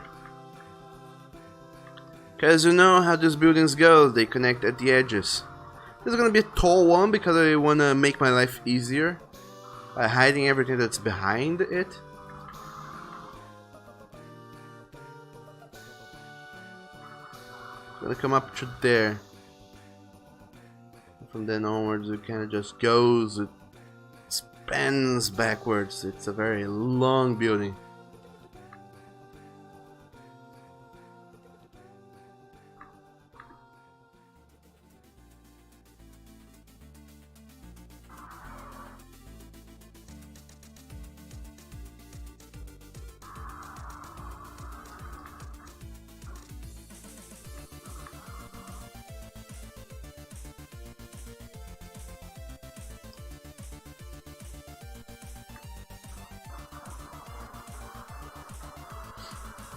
And Kun says, if you're interested, a friend has a game cover playlist on YouTube. Ooh. Tell me more about that.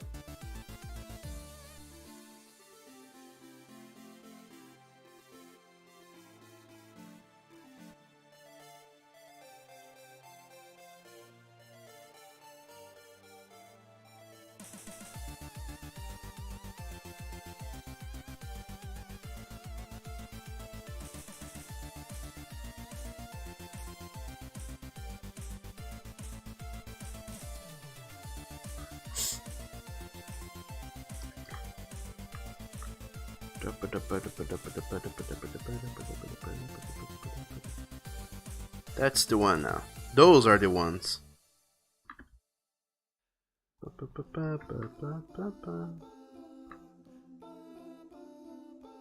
So, like I said before, there are divisions here in the street telling where each building starts and where each building ends. But just for kicks.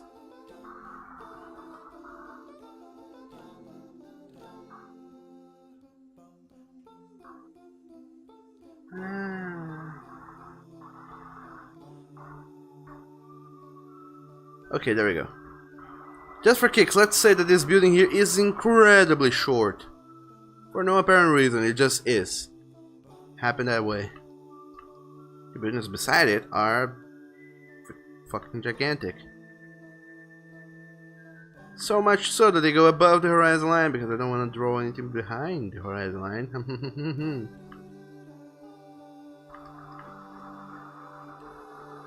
Except that this one here is slightly shorter.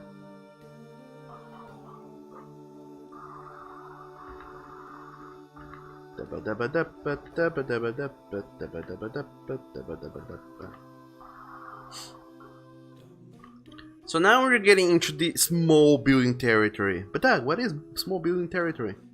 Small building territory are buildings so small that we barely can throw details in them. In short, there are buildings so small and so far off in the distance that doing them or not doing them at all barely does any difference. They are there, but it's so hard to discern them against the amount of other things that are in the way.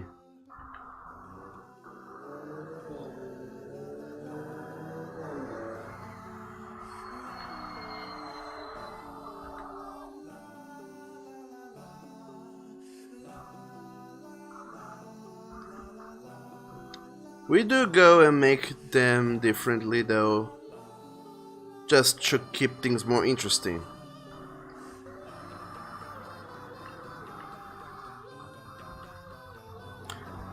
Otherwise, if all buildings had the same height, the same length, same everything, it would be a very, very boring thing.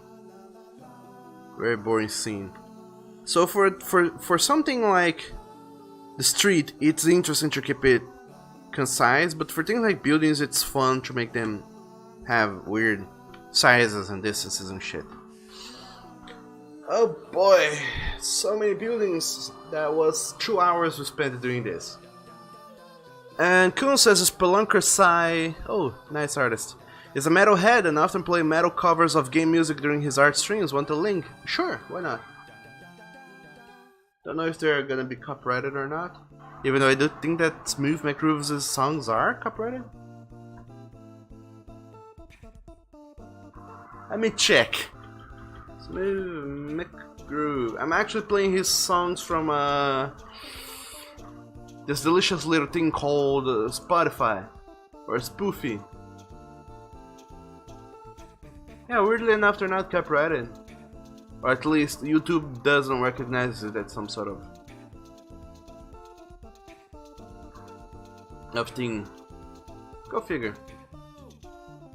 It might very well be, so let's check. Let's double check.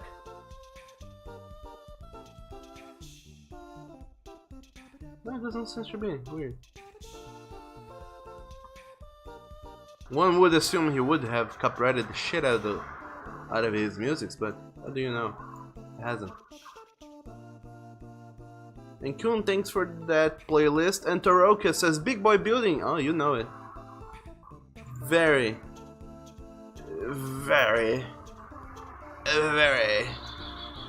Big Boy Buildings going on here. It's gonna be crazy. Also, my dog, that's so many Mega Man music.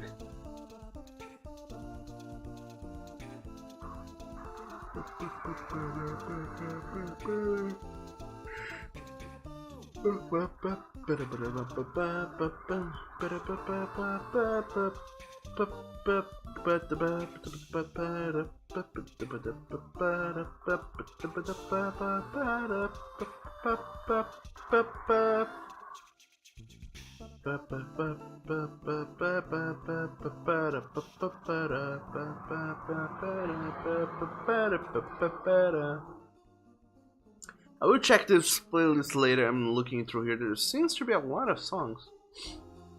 I will check them later though. Not right now. But thanks for the ding ding, Kun. Mighty appreciate that. So how are you doing today, Toroka? Welcome to the stream, by the way. It is 11:11 in the morning. So fun. 11:14 now, but you said Big Boy Building at 11:11, so that's cool. And Leo says Fuzzy Smuggies, Doug. What? I don't know what that means, Leo.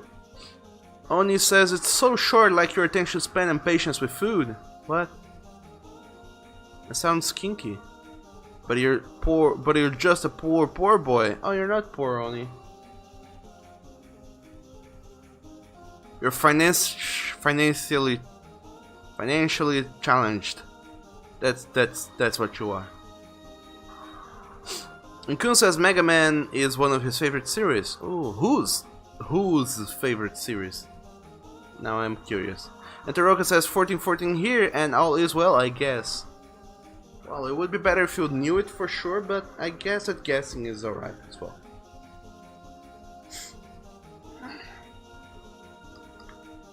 Oh, dang it. Clip Studio, stop breaking on me. So, like I said on the very beginning, there's gonna be a big building here in the background. Here. And I wanna throw in some... I don't know how that building is gonna look like. You know what? Fuck it, I'm gonna save this file. I keep pressing Ctrl S to save, but I don't have this saved on the file. But I'm gonna save, otherwise I'm gonna cry later on. If something crashes and I lose all this thing here. And Spelunker Saul, rather. Oh. I wouldn't know. I used to follow his art a long time ago, but I stopped. I suppose. All the way back when he was doing a comic. Roommates, I think?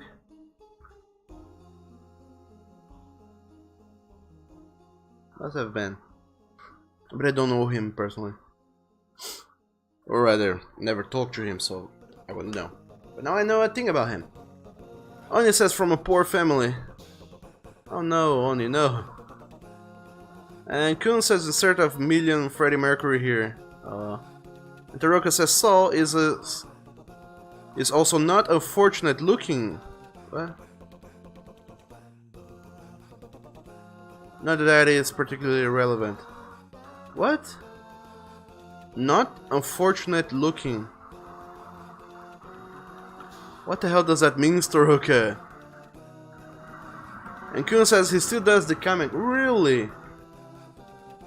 I remember it going on ever since before I began the Golden Week, and the Golden Week ran for a long time. That is a long ass comic then.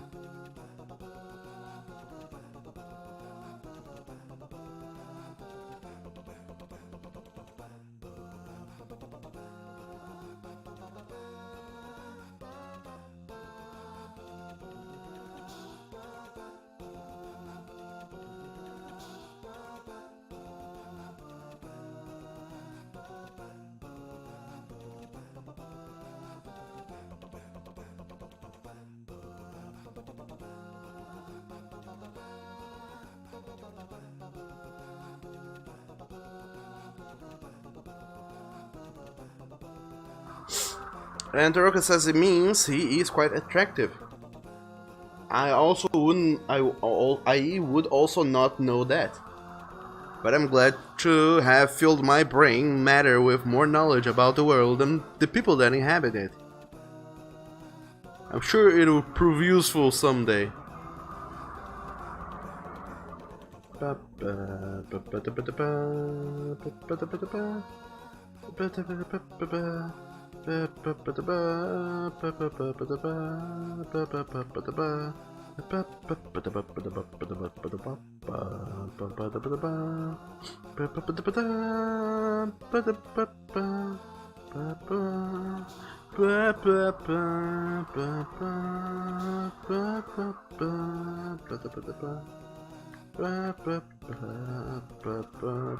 Wait, whoa, wait, what? Oh, there we go. I hit a layer and suddenly there wasn't anything here, and I almost mini freaked out. Anyway, I have a file open here. Okay. Froze again. That happens every now and then.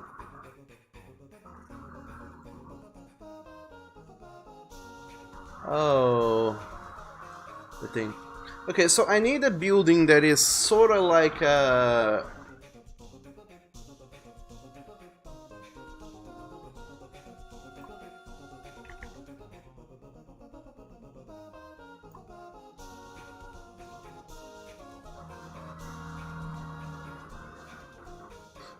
a building that is like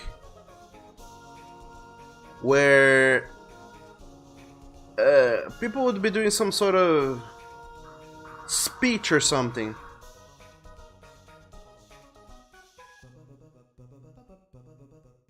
So I need a nice looking old ancient building. So I went into Google and did the first. Oh, cool. I looked up, the first thing I saw, the first thing I googled for was Town Hall, which is more or less what I'm looking for. Like a big building with that looks with an old architecture of sorts, and a big staircase in front of it, where someone would stand on top of and have a speech, talk to the people. But because it's gonna be featured in the next upcoming pages, but right now I need it just for reference, because it's gonna show up in the distance. So I have a few little photos in here, all of which are interesting. Let me open up this new file here and show you guys it. Wait, what? Oh, okay.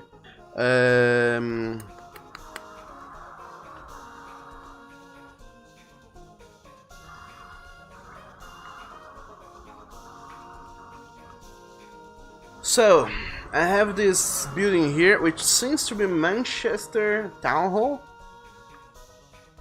Manchester.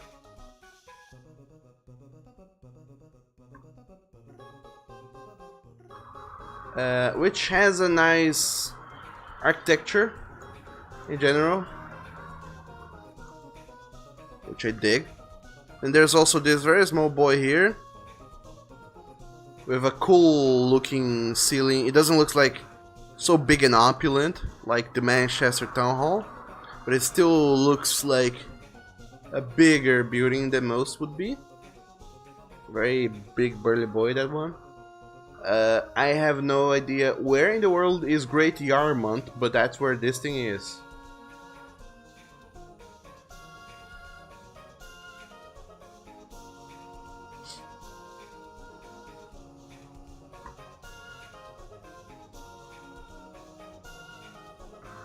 Well, it's somewhere in the world, Great Yarmouth. According to this, it seems it has an address, but that address is weird, so... That's the location of Great Yarmouth on Google Maps, because now I'm... Oh, sure. I'm curious, where in the world is that? Oh, it's in England, I see. I thought it was somewhere in the United States, but sure. England it is then. Like, all the way to the fucking East England. Like, it's pretty much a port city. It seems to be a very big beach, by the way. Great Yarmouth Beach. Look that up, it's beautiful. Anyway, and there's also this one here, which seems to be Sydney Town Hall. The perspective on this one is kind of crazy, but it also has those qualities I'm looking for. A staircase on the front, but instead of being like a gigantic fucking ass staircase that is crazy, it seems to be a very more concise, small staircase on where one person could stand on top of. And there's these railings on the side that are like helpful in some cases, because the town hall is built kind of accommodating the city geography, which is fun, and I like that idea. So we'll do that. So I'm gonna use the physical placement that Sydney Town Hall uses, but I'm also gonna borrow some elements from Manchester and Great Yarmouth architecture, town halls' architecture, to build the ultimate town hall for this city here. But first we gotta figure out how that will go. How fun is that?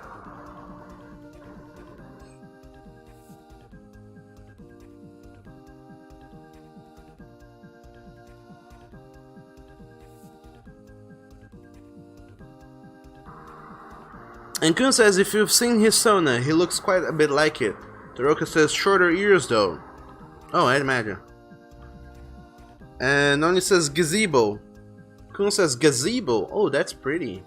And Toroka says Great Yarmouth is also England. Couldn't tell you where in the UK without using Google though. I live in a port city. Only downside is the stink of rotting seaweed at low tide. Oh no. Oh world, why you must make things rot? But that's cool. And then it says gazpacho, and Kun says sounds English. Yes, apparently it was English. Great Yarmouth is on the east coast of England. Like, go east from London and then up a bit and you're gonna find it. It's not that far, not that hard.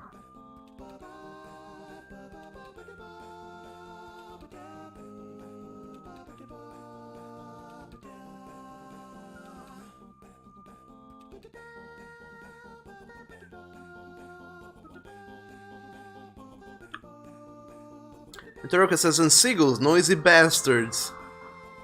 Leo says, low tide is love. I don't know about that. I never lived in a big city.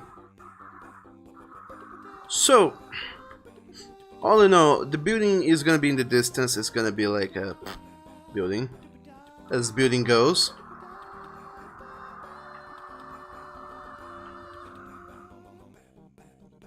I don't wanna copy Manchester's architecture too much.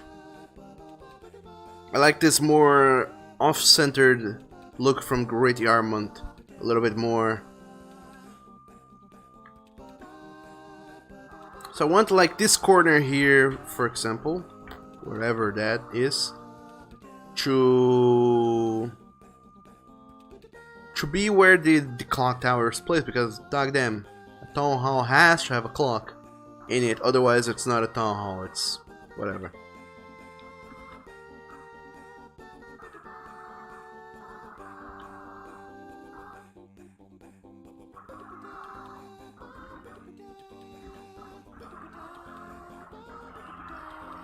And I guess the clock doesn't have to like extrude from the building, it could be within the building itself, like the front portion of it is going to be the clock building and the rest is going to be the town hall proper.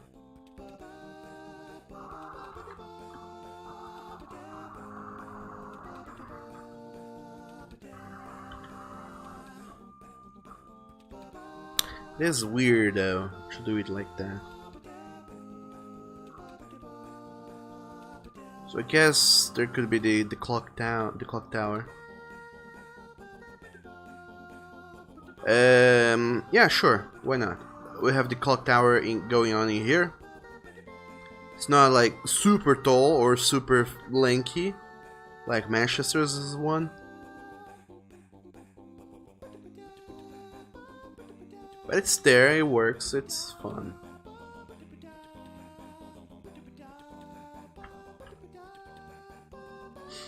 And then right in front of where the clock tower would be, that's where we have our staircase thing action going on.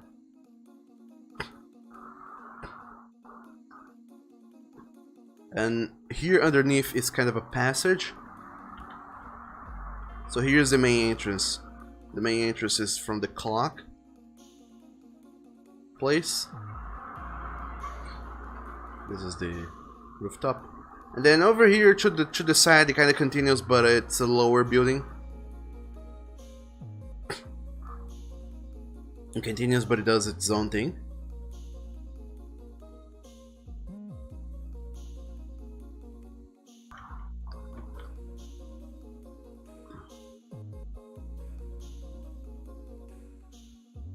Let's say that it's a square building with a courtyard in the middle.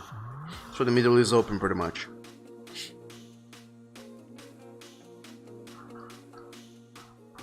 But the entrance is there. There is a passage underneath though, because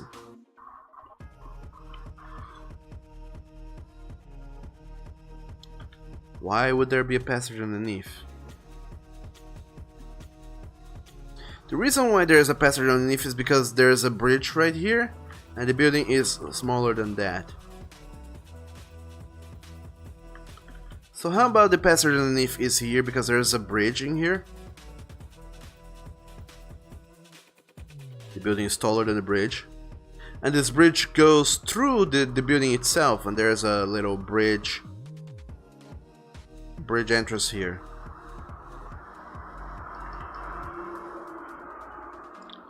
Should you wish to do so, you could go underneath. Why? I don't know. Architecture be weird sometimes. That's why that's elevated.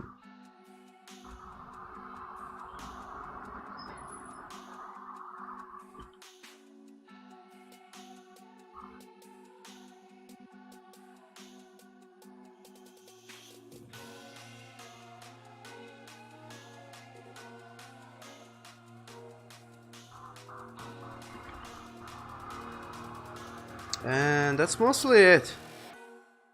It keeps going. This is a tall tower because it's still the main building. Then there's the bridge building. Then there's a slightly high building, not as high as the main building, but high enough. It keeps on and does its thing, and then we have the back one there. It's not amazing, but it works, I guess. Can I tip there? Not a tip, a dome. Gotta have those phallic domes going on. Then clocks. Clocks ahoy. Maybe just one clock, rather. I don't know, let's make all sides to be a gigantic clock thing. But nah, just one side. The side that matters. The front and the back, not the sides. And that is the building. That's what we aim to do.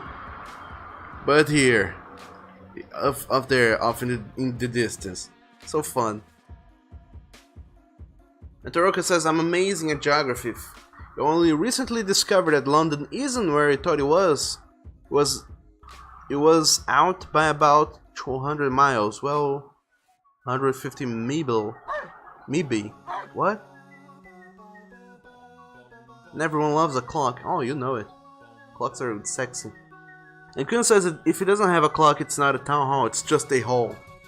Yeah, pretty much, it's a big building. If it doesn't have a clock, a gigantic clock tower, it's just someone's mansion or a museum. Pretty much. And Oni, you're barking. Why you're barking, Oni? What is up with you?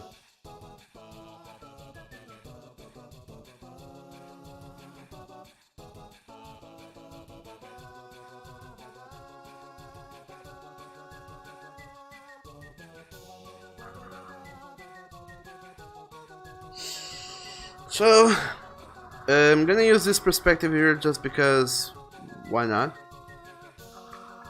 Should draw this building in the distance. Let's say that it's on a slightly higher elevation because of this bridge here forces the building to be higher. So look at me coming up with excuses. So fun.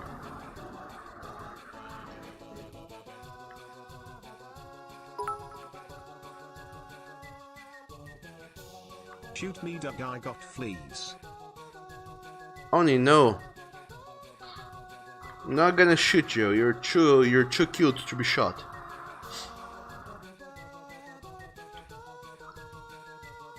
You should take a shower though. That one's on you.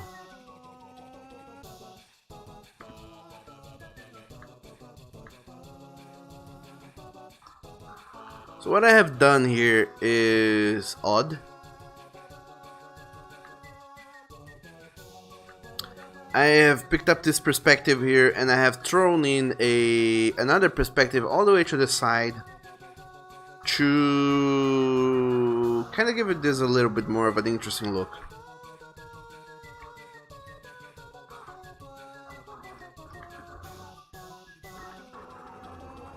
Because see that it leans to one side, but it also leans to the other side.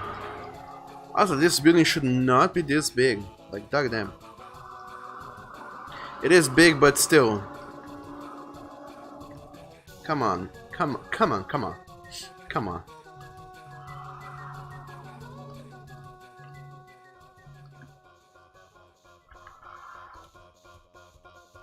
Also, because I'm going off from, you know, intuition here, I'll probably get this building very wrong. Let's hide every other layer, why don't we? And focus just on this building here. Knowing that pretty much anything below the horizon line is not gonna show up, so fuck that.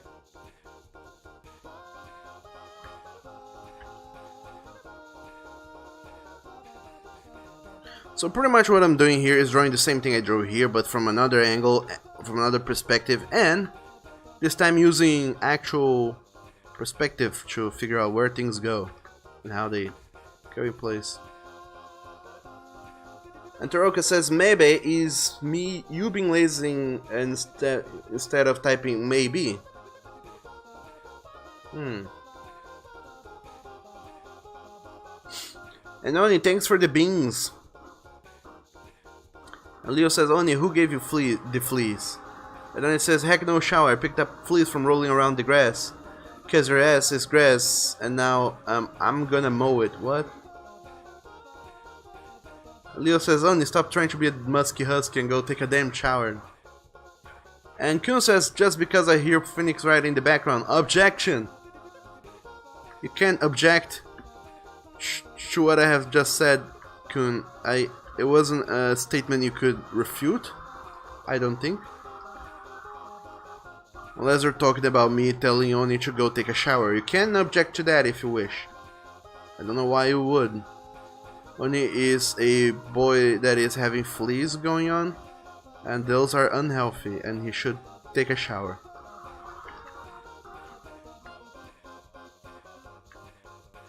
Maybe this building could be a little bit longer? I like things that are long.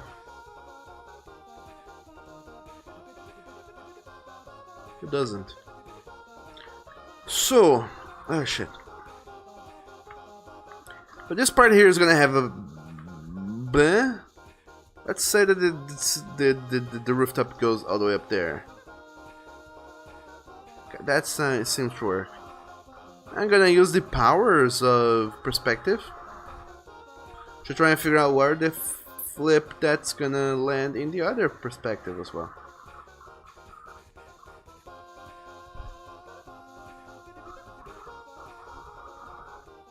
Because this is all sketch and games until we start talking about perspectives. Then, ooh, this extends a little bit further. However,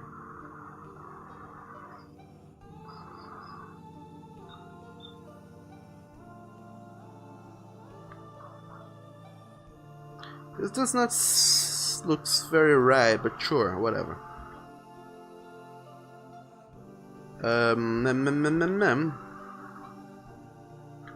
Over here-ish is where the tower / main entrance is.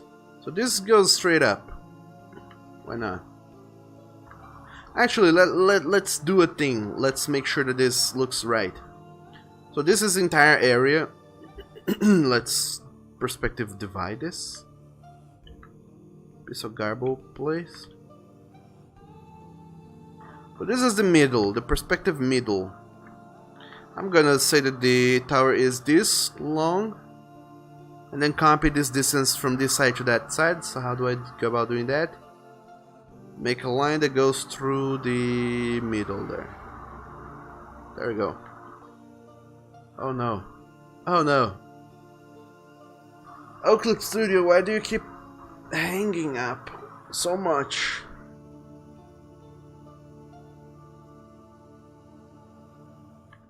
I don't like when you do that.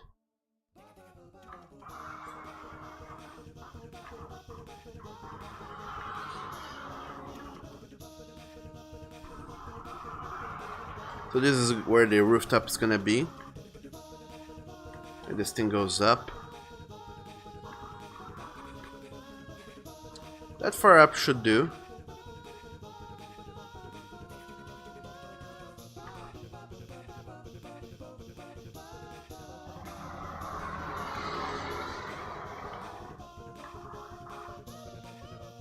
Actually, never mind. The clock tower should be about-ish there. This feels like it should be a little bit longer as well.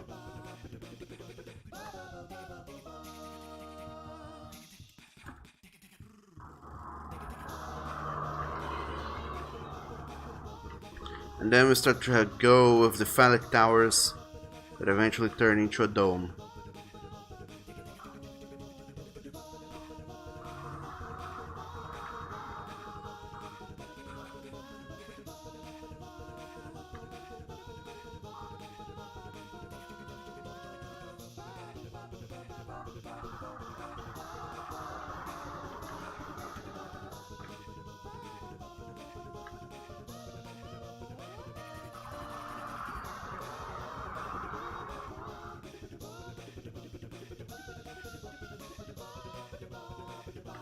Ta-da!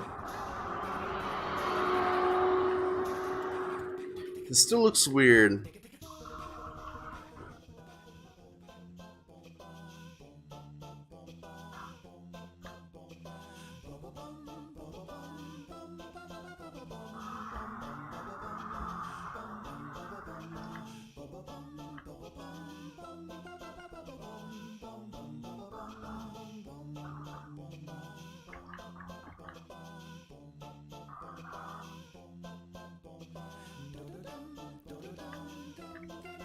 There we go. That looks a little bit better.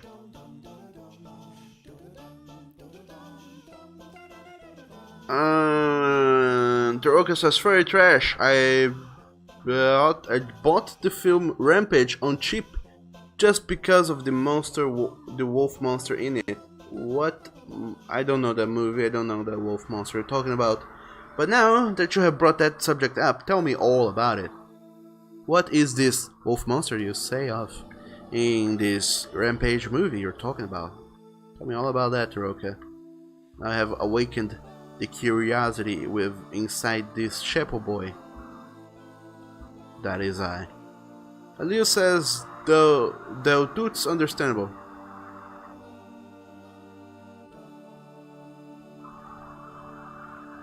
And on you're outside my house in a small table stand that says I will not take a flea dip. Try and change your mind. What is a flea dip, Tony? I don't know of it. So over here we have this bridge situation going on.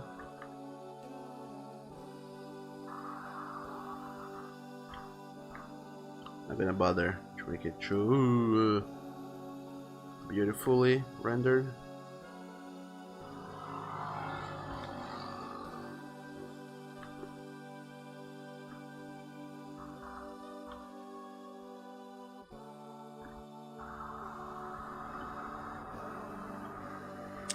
And then, how's gonna be look the rooftops of those other buildings?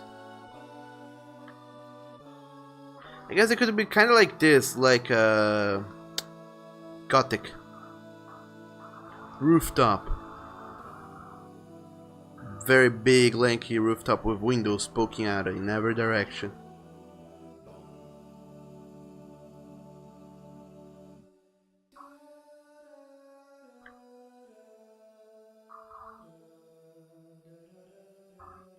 My dog, I hate this so much.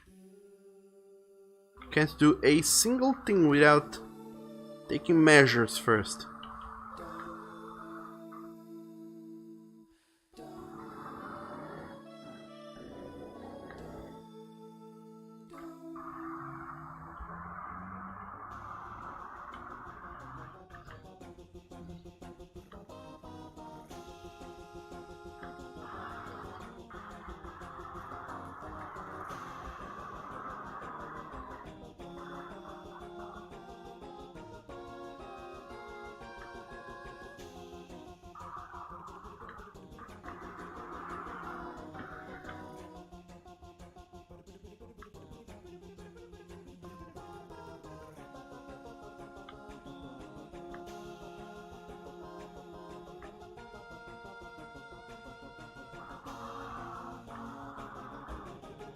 Of course, theoretically you're supposed to take measures of everything before you do it, but I'm like, fuck it.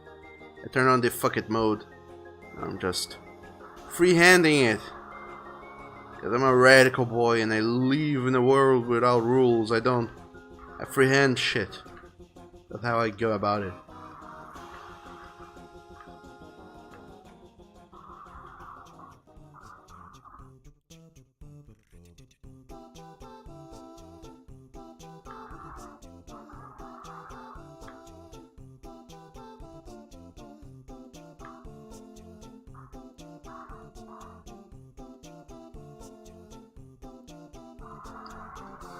Alright, now I will go and draw windows in here.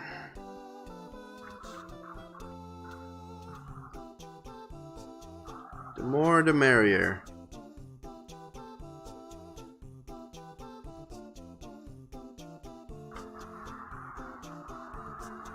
Not too much though.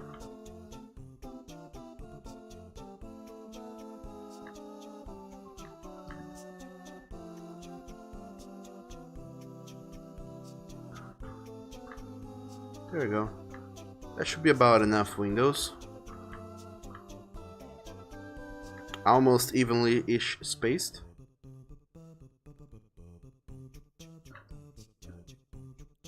The hell have I done? Then freehand some rooftops into those houses.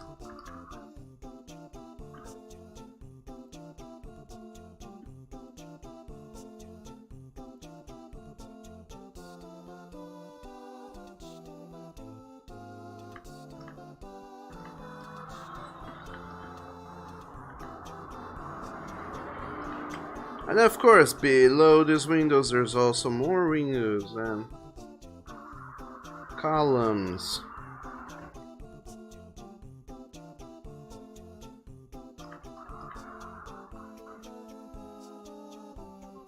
We'll have some decorative elements going on both sides.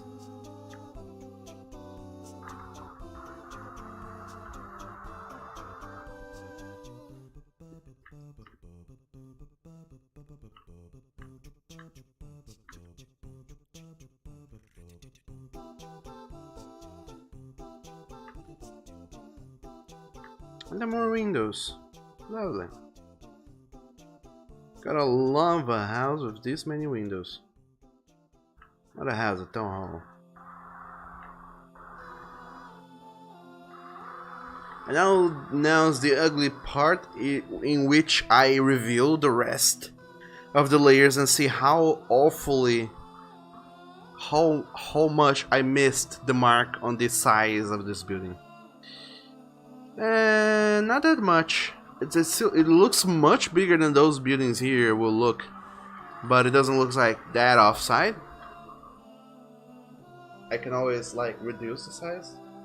That is a thing that can be done, but reducing the size theoretically fucks up the perspective. So it's a thing you should try your damnedest to avoid doing.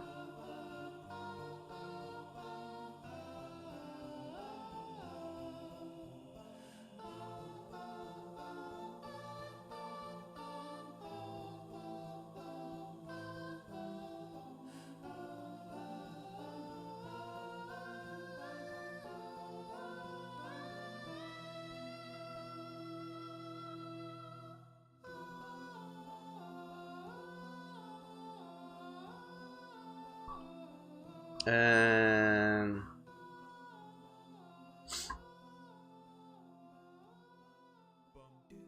Kuhn says Rampage, horrible game movie adaptation starring The Rock. Oni says a flea dip is a chemical bath for dogs to sit in and bathe while the chemicals kill the fleas and eggs and other pests on the animal, but not the animal itself. Kuhn says flea dip for the win. And Taroka says Rampage was an arcade game from about 1991. A choice of three giant characters, Gorilla, Wolf, and Lizard. Aim was to destroy all the buildings and progress toward the next stage. Oh, I remember that game. I think I had it. I think I had Rampage 2 though.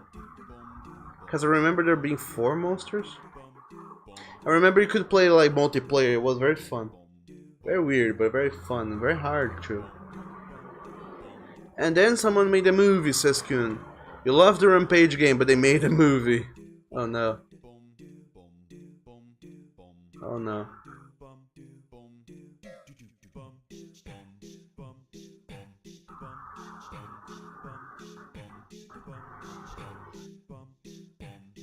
Leo says N is better than N or M. What?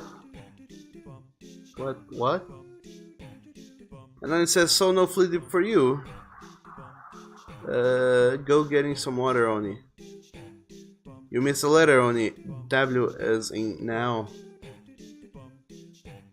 Oh yeah, that's right. Leo, you cracked the code. Oh man. So sadly, I'm sad to say, but dang dog dang, this is exhausting. Doing these many perspective blocks, thinking about going ahead now and finishing up with more blocks. Oh boy.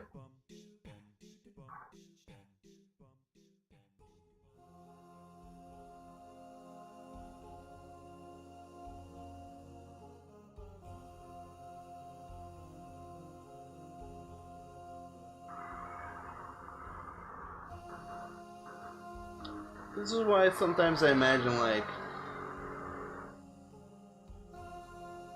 how much easier-ish it would not have been to spend like a month 3D modeling the city and the houses and whatnot. But then, whenever I wanted to go ahead and do one of those shots like this one, I could simply pick up this 3D model of the city and pose the camera anywhere and render a beautiful looking whatever.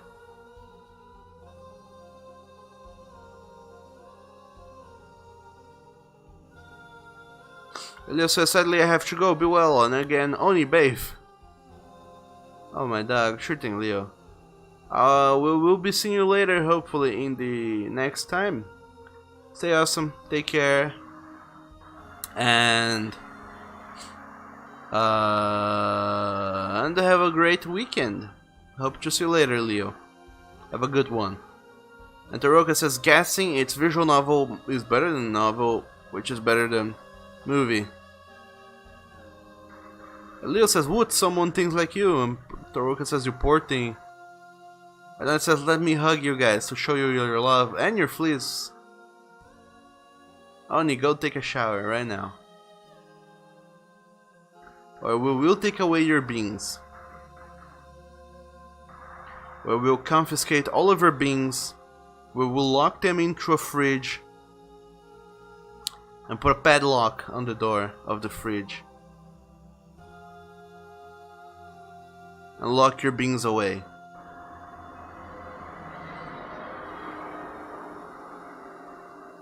So the longer you don't bathe, the colder and colder your beans are gonna get.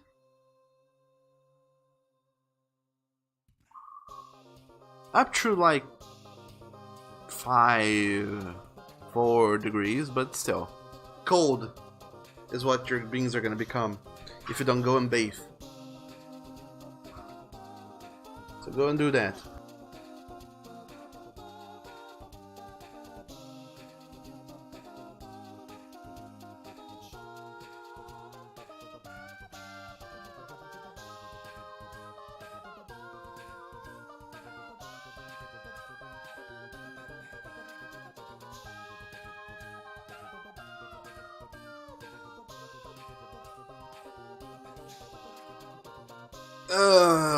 Boy. I just keep on stretching and yawning. Cause, you know, it's still not even noon. It's still early morning for me. Well, not early, but still morning for me. Alright, where's that building? Against my better senses, I'm gonna reduce its size a bit. Which makes it, yeah, the perspective is ruined As I raise it a little bit, then the perspective is still ruined. Well, fuck it.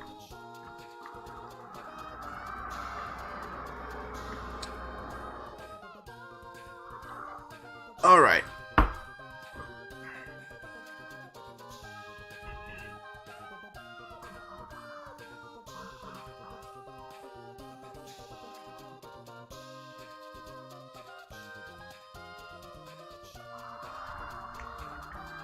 And Oni, you can't change your mind. I can't change your mind. Well, then I won't try to change your mind.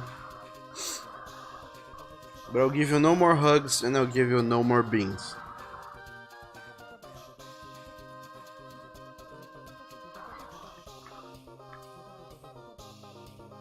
So let's pick back up this frame here. So we know what's gonna show up and what isn't. Oh fuck, yeah, I still have to draw this carriage that is carrying them. Oh no.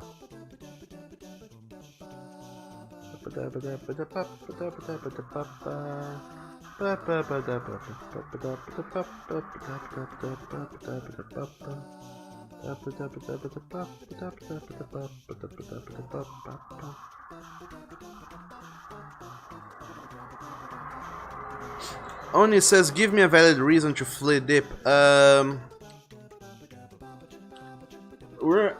along the chemicals we're gonna throw in the water. We're also gonna throw in some oxygenated water, or what do you call it? Hydrogen peroxide, I guess. We will throw in some hydrogen peroxide in that chemical bath as well. That's so your fur will get discolored.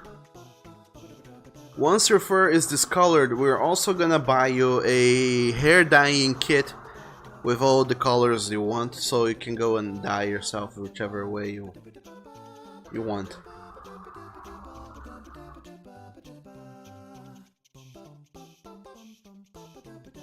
You can mix and match and make whatever combinations you want.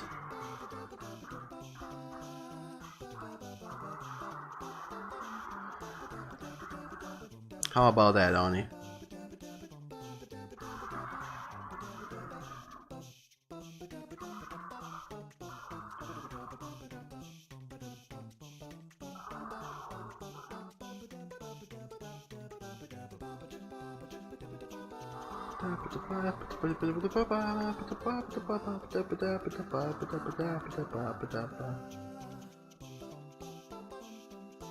So what this thing here does is it kind of functions as a mask. Anything outside of this area won't show up. Pretty much.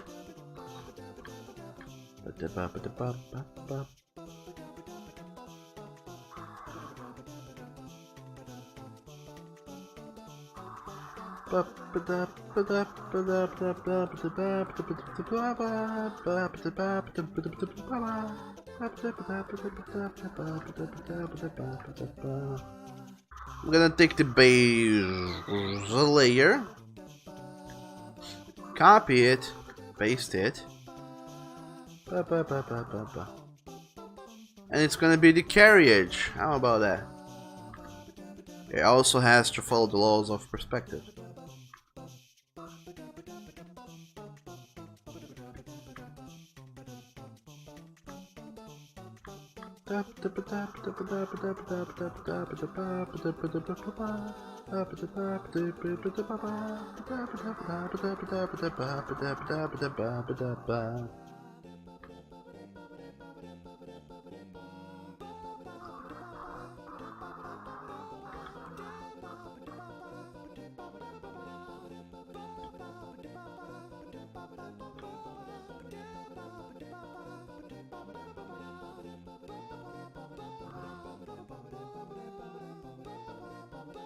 Taroka says no one will pet a flea bag, and pink, he also said. And Oni says not valid enough.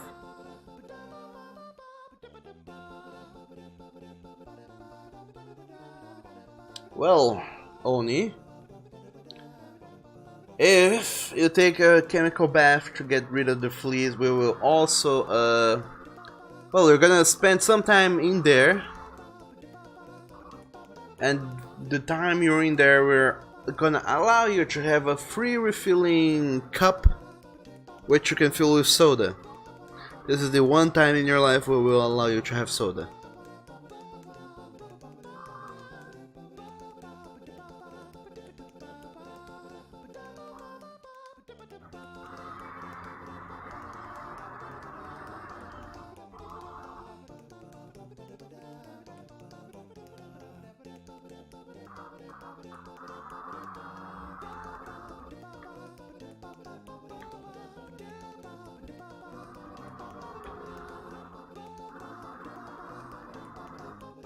So there's two possibilities for the shit. For the carriage, there's the version where it's a little bit more turned around.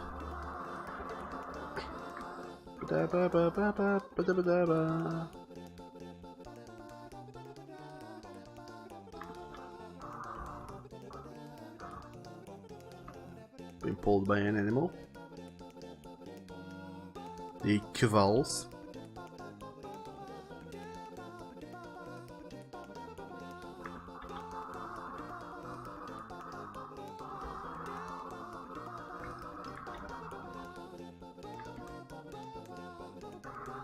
Oh, dog dang it. There we go. But there's this one. And then there's this one. I may do that. Derper, derper, derper.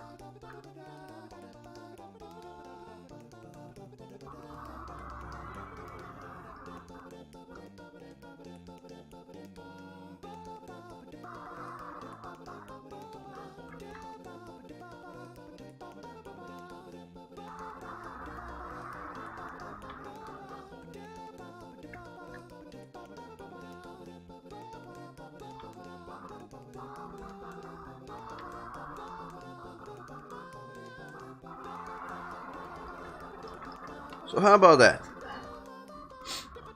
We have the background and then we have this carriage that is going like straight ahead, and we have this one that's more tilted to the side. Whoa, it occupies a lot of space.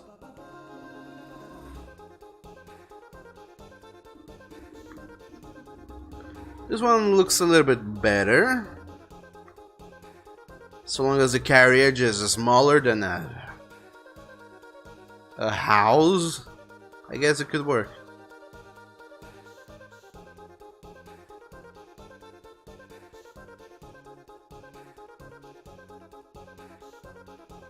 Anonymous says dragging an unsuspected victim for your fleas and we'll gotta deal. What? No.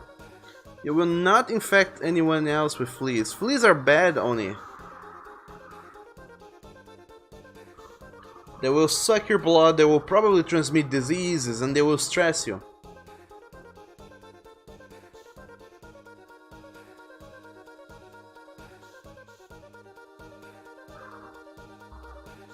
Toroka says, take the dip or we go full hippie. We do all sort of herbal bollocks. Garlic in your food, which is good. Horrible herbal concoction should spray you with, etc. They're not horrible. We're gonna gather some mint. What was it? I think it's burnt wood. I forgot which wood is it. I think oak. You're gonna burn oak. We'll get pieces of oak to burn, to make an incense with. We're gonna hover it around you all day. And also make a concoction with mint and garlic and onion. Throw it on you.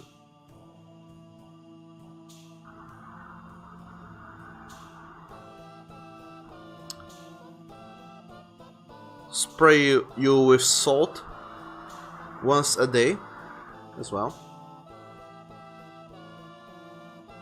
Sea salt rather.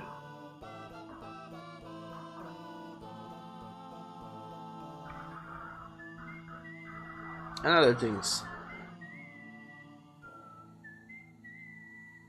Also, we're gonna take away your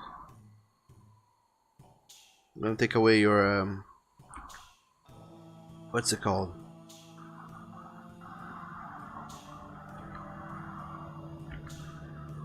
We're gonna take away your entertainment devices. We're gonna take away your phone. We're gonna take away your television, your computer, everything. Because you can't use them when you're dirty. Otherwise, you're gonna dirty them up too. And you're gonna have to go through a diet. Because one of the reasons why the fleas are in your body is because, well, they are biting you and suckling in on your blood. So we're gonna start giving you fish oil, I think. And what is this other thing? It's like on the top of my tongue, but I can't remember what it is. Well, there's another oil we're gonna throw in your food. Oh, I remember now. We're gonna give you fish oil to eat with every meal you have, alongside with a pinch of salt, sea salt. We're also gonna throw in we're gonna rub ammonia on you. It's ammonia is a insect repellent. I don't even know what it is exactly. Like, it's a liquid or it's a powder, I don't know that. But it's a thing we're gonna throw in on your... We're gonna throw on you. It's an insect repellent.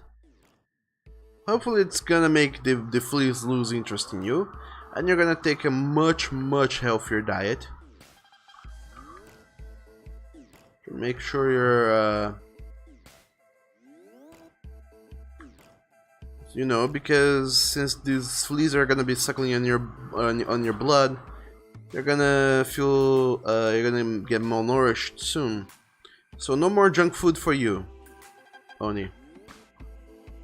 Anything that is like enticing for the fleas, I'm gonna take it away. No more junk food, no more sugar, just veggies from now on.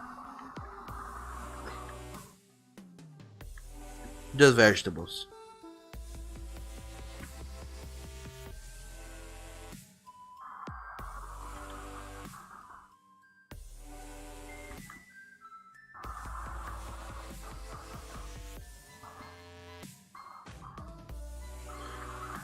Now we will see how that goes. Hopefully within a week or two of that diet, the fleas should be gone.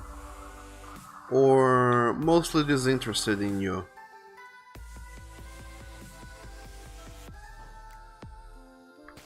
If they're not gone by then, we're gonna give you a stronger diet. It will surely make them feel disinterested in you. Alongside with other...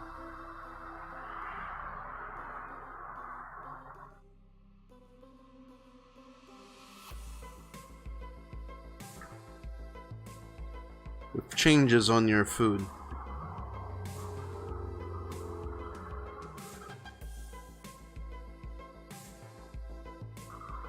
I know you said you can't do that. You will die. You need cookies in your life, Coke in your life. You can have Coke. Sugar is gonna make your blood sweeter, and sweet blood is gonna make the fleas want to stick around for longer. Can't have that.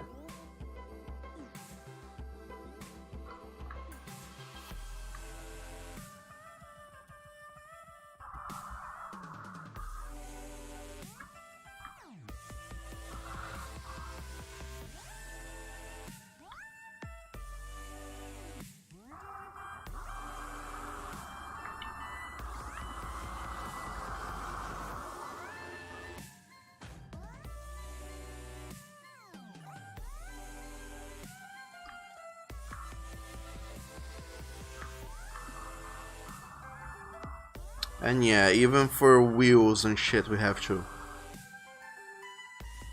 go full on perspective on them.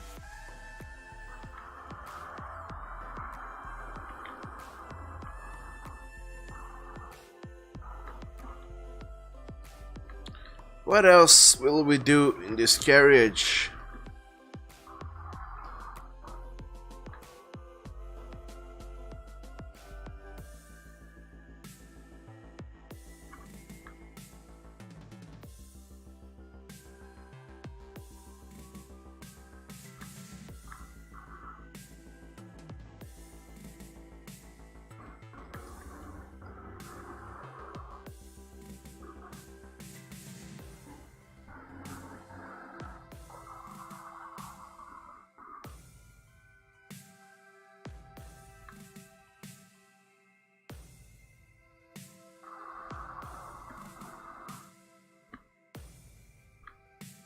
That should work.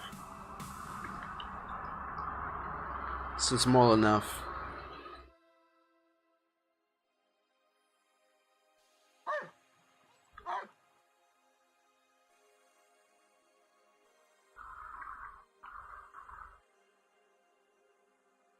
Shadow. Hello. Yeah. Hello there, Shadowcat. Derek friend, welcome to the stream and thank you for the raid. How's it going? How are you doing today in this? Well, I don't even know what adjective to throw in it. Let me look up Google. Google. Give me a random ass adjective. Random adjective. Random adjective generator. Questionable. Welcome to this questionable Friday that we're having. How are you doing? How's it going? What do you know? There is a questionable thing. There is an adjective generator. Crazy. The Shadow says good morning. It's not morning. It's afternoon already. It's 12 past noon in here. And Kai Rules 747. Hello there. To yourself. How's it going? I'd say FBI open up, but you have run that joke to the ground. Oh no. I don't need to open up anything. We're just enjoying a little drawing time here. How's it going? How are the both of you doing?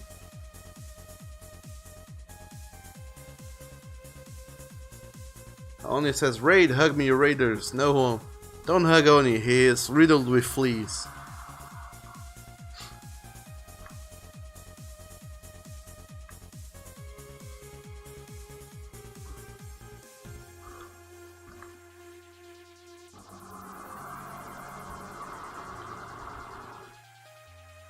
Kai Rule says, Boppy, freeze? I don't know that they would do it like that, but sure. Could work. Anyway, welcome. How's it going? And you're just bored out of your mind currently? Oh no. What happened? Why so bored?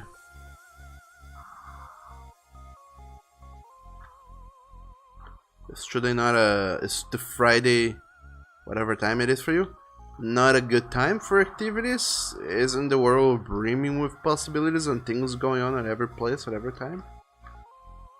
Cause that sucks. And I would have hoped that there was something fun going on with you guys. And also, Shadow, how was the stream? What sort of shenanigans were you doing? Were you playing games? Were you doing art?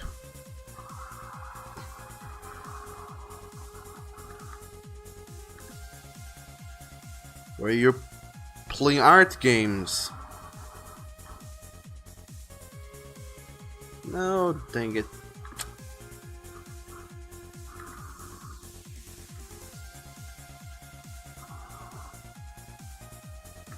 The Kai Rule says, for you it's that part of the holidays that you have done everything I've wanted, so now you're just waiting for school to start again. Oh dang it. You can always go and try and do something productive in the meantime. Which is to say, whatever it is that feels productive to you. Some goal you have in mind that you want to attain, like, oh, I want to do this or I want to do that.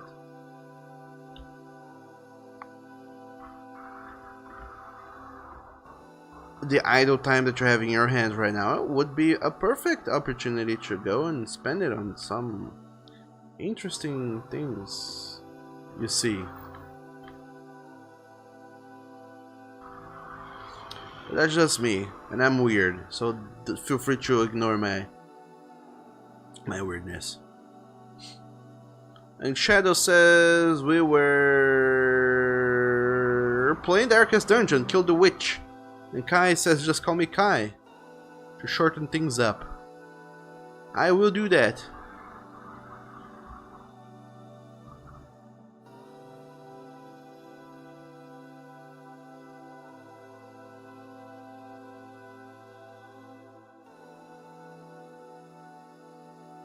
Anya says Doug is lying, folks. I don't have fleas. I just shed magical love fibers. I don't think that's how it goes, Oni. Oni, are you committing perjury? That is against the law, you know. You can't commit perjury.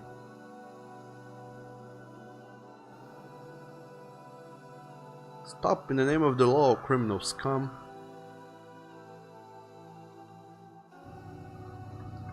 You violated my mother.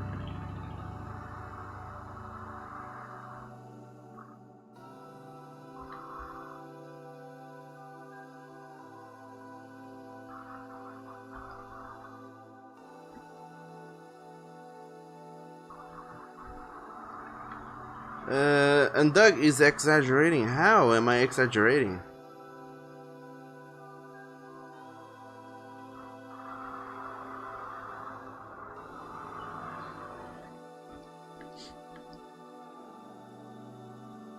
And Kaya says, I've tried to study ahead of time, but you're so bored to do it. True to that. I have literally no motivation anymore. Sorry to bug you. I'll try to do something now. You're not bugging me. You're welcome to save it for as long as you like.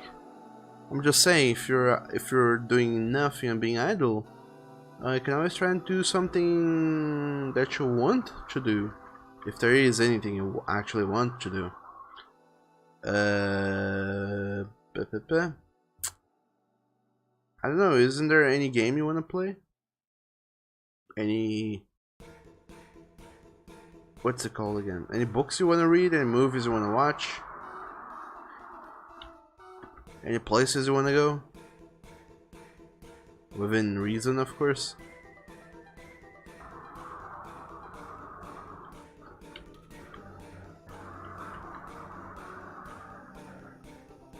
But do feel free to stick around if that's what you want to do. That is also a very, very valid thing to go and do as well. Not as valid as doing some other things, but valid enough.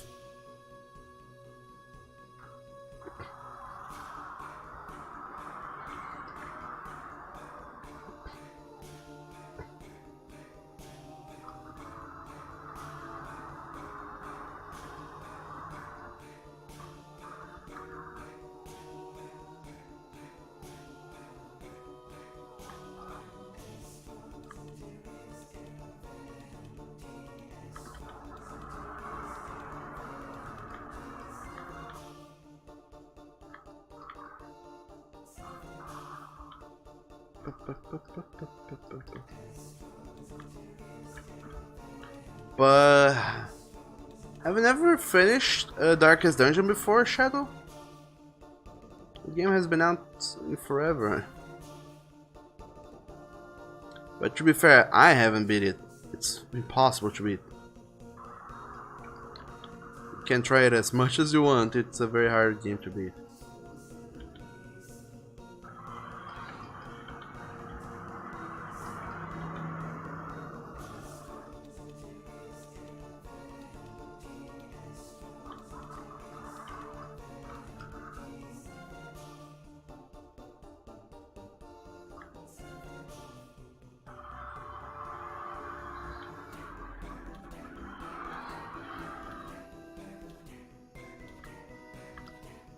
And the worst part is that on top of this carriage here, there's gonna be a guy in there.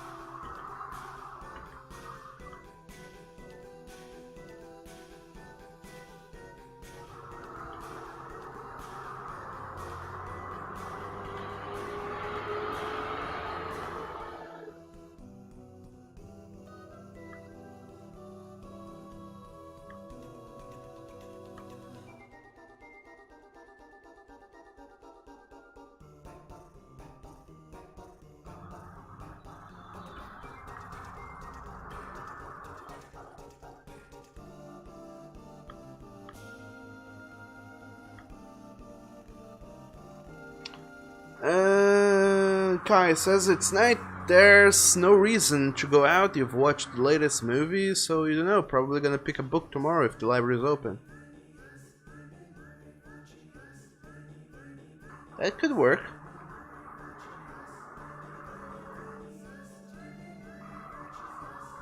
And Anya says it's how it works, Doug. How what works? Oni. You shed love fibers, not fleas.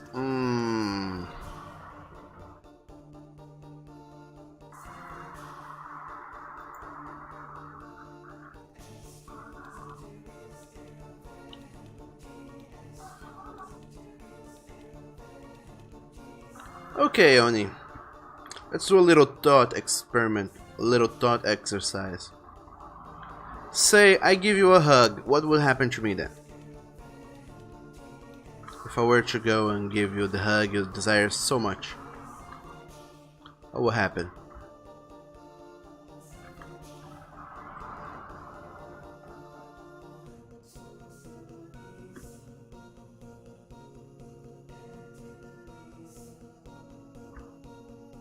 Now I want to know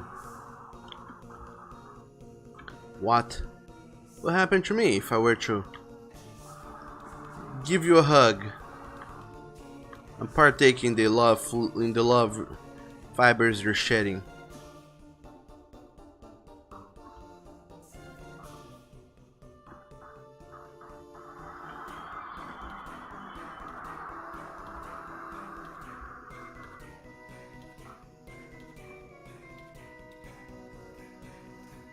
And Onya said you will get the love fibers on your body.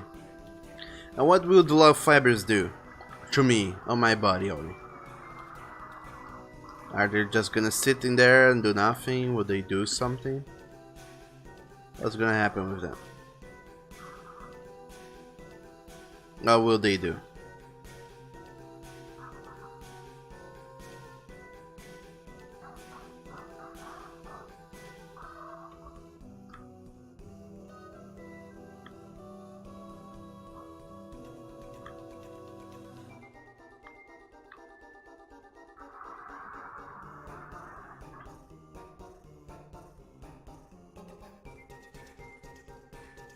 Let's have a layer here and call this street.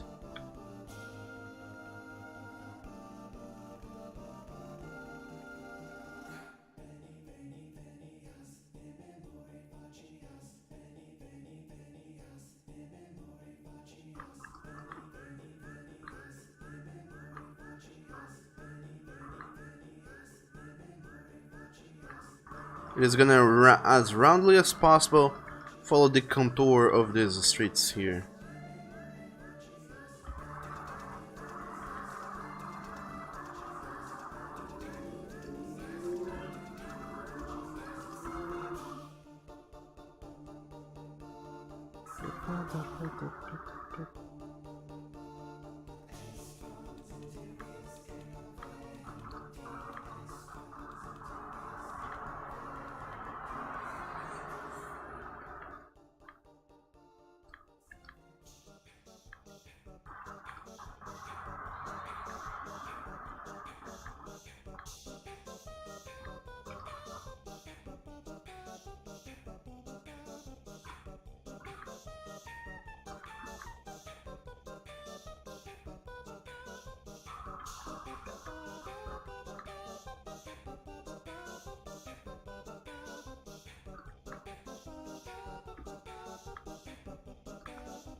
So the idea here of the street is for it to be its own thing.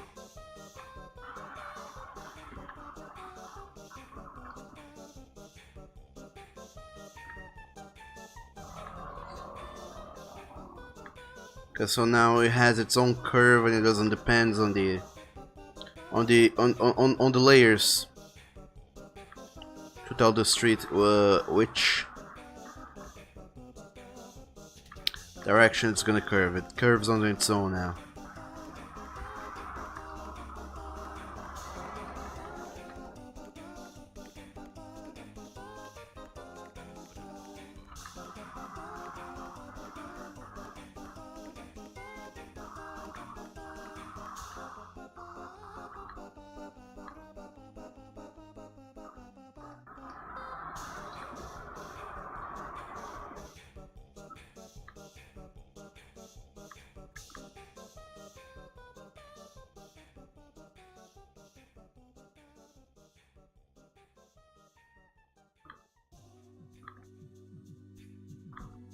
Okay, now it's a bit better.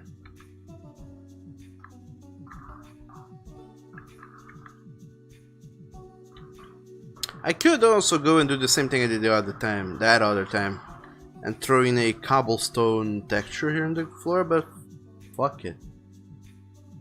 I'm gonna be late enough as it is.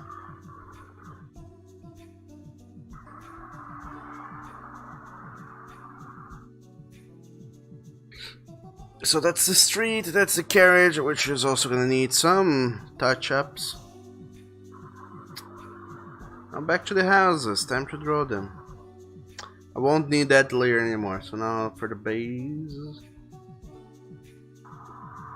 Let's hide everything. Let's just skip here. The base, which is the closest houses, and then this one, it has a couple close houses.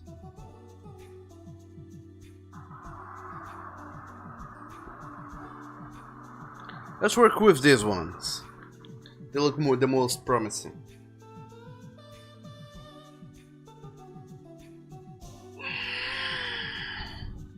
And it says they'll make you love you by saying your name as you dust them off from your body, then possibly get an itching sensation. What? And General Kenobi, hello there, welcome. Sup, what do you think about the new Rammstein video? Oh, coming on with the hot topic, aren't we? I have no idea what you're talking about. I haven't seen any new videos, and I don't know what you think of it. Because I haven't seen it. What is it about? Is it like a new music video, or is it an actual video with things in it? Like moving pictures and whatnot. So, how are you doing today, General Kenobi? Hopefully doing good. Hope you're doing good. In this, let me throw in a random adjective here with one random adjective. In this Slippery Friday. How's it going?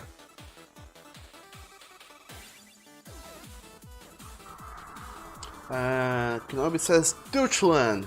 You're sorry, what? What for? You did nothing wrong.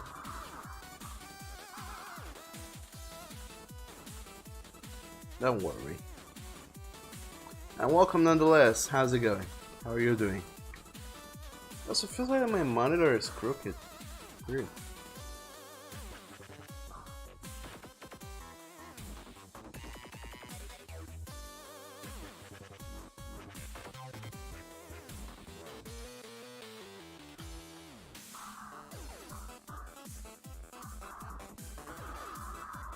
So what I'm gonna do here is look at my reference pictures. Where are they?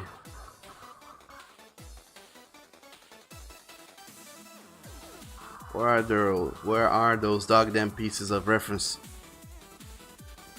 So these are the buildings I have for reference, all of which has interesting styles. Let me copy them into another layer, that's so I can check them out at more propitious times. At a more appropriate time, rather. It's a better sentence than the last one was.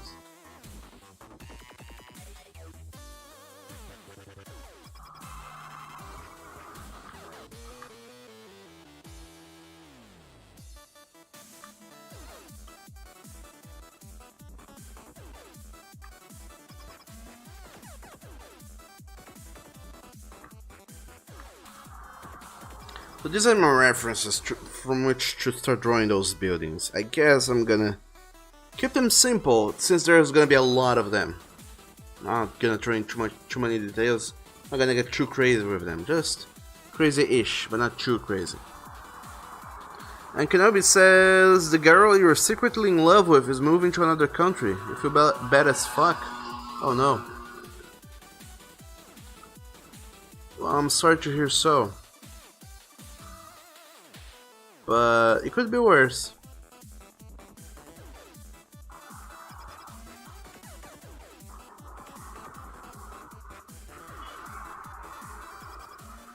Could be much worse.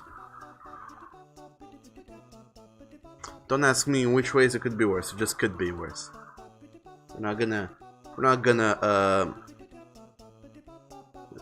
gonna exercise that thought experiment. But anyway. So how about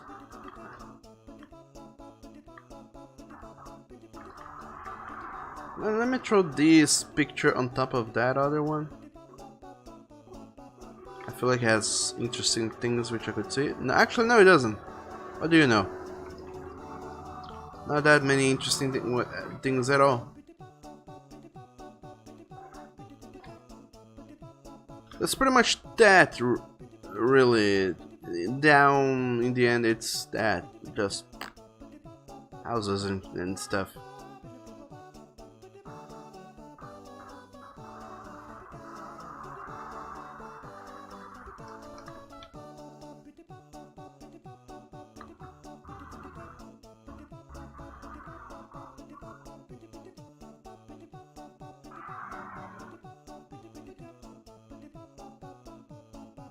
So I'm gonna get this base here, which would be this front building and that one in the middle.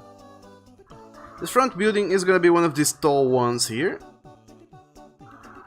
So the entrance you cannot even see it. But for the sake of argument, let's say that this shit. This is the height of it. This is right. This is right. Huh. This is ground level.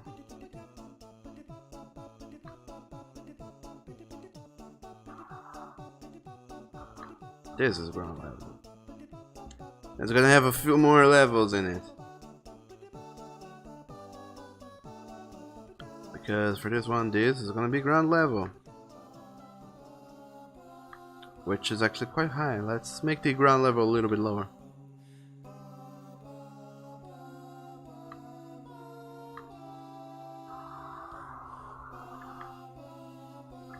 Where's the carriage? It could tell us a little bit about the ground level a little bit better.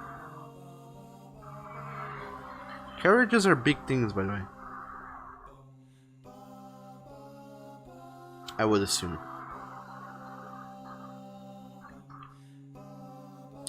So for this building here, let's make it simple enough. Just got like that little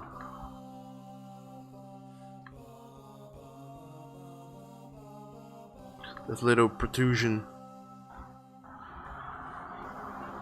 here to the side with not much else really. Just a boring, bland looking doorway.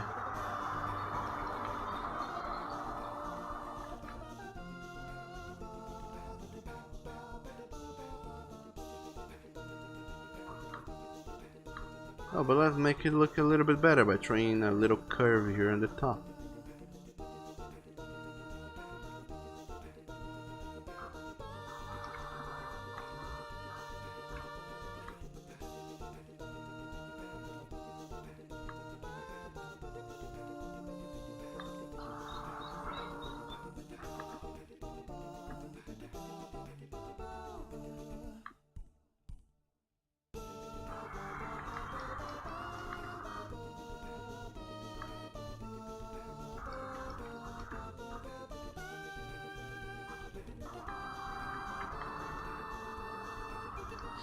For the upper floor, how about a little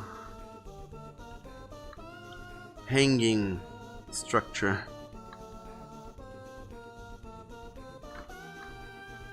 Maybe the whole top floor of this building could be sticking out of the...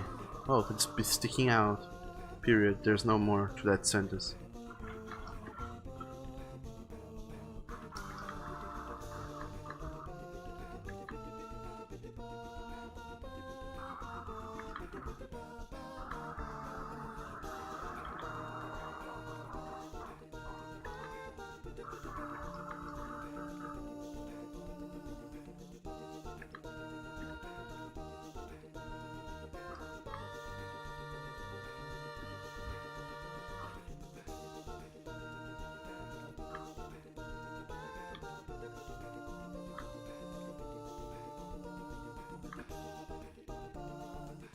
Also, I do apologize for being extra quiet, as it happens.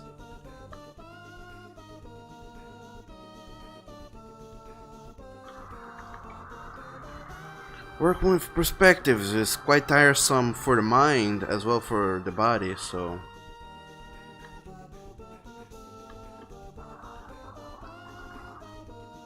I expect to be done with this by the end of the day and be a wreck by then. To be completely exhausted.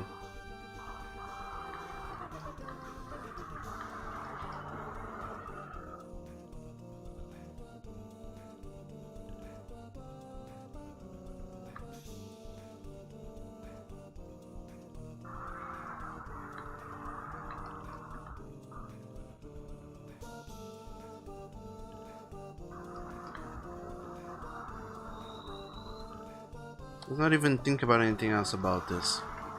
Let's just consider now, how is the roof of that thing gonna be? I don't know what the name of this thing is. I feel like it's called an awning.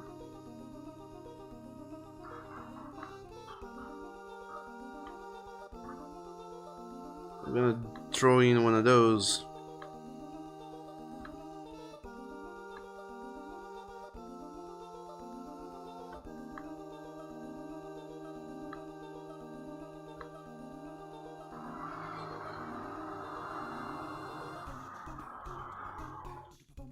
And then gonna go in and throw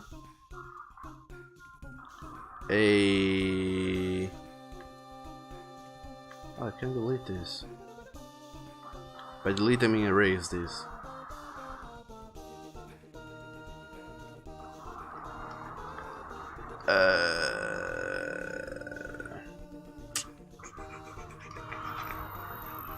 Then start thinking about the rooftop. How is it going to work? What is it going to be?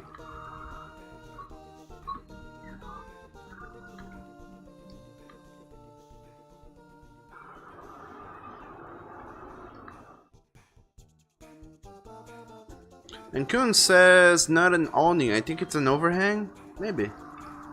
Could be. What is an awning then? If that isn't it.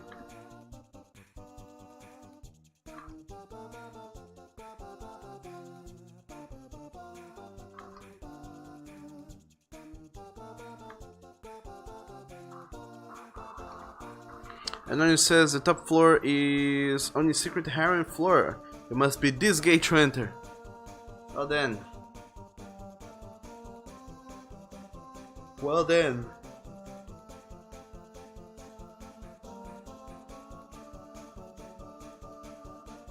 Well then. Well then. You got me there.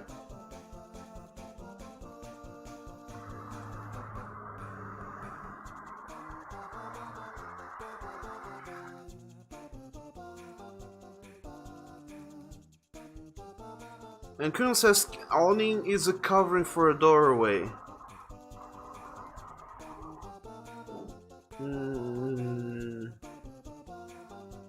I think you're right. Try to remember things. That's a whole lot of architecture terms to keep in mind, both in Portuguese and in English.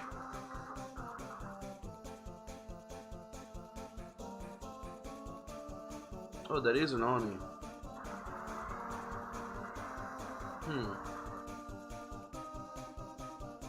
Costco wholesale. Shipping not available to Alaska, Hawaii, or Puerto Rico. Remote wireless wind sensor and cover included. Optional aluminum hood available. Oh my dog. View the entire Sunsetter collection. Oh my dog, I want all about it. There's no reviews in there. How do I know if this is a good product or not? If there's no reviews. To be found. What the hell?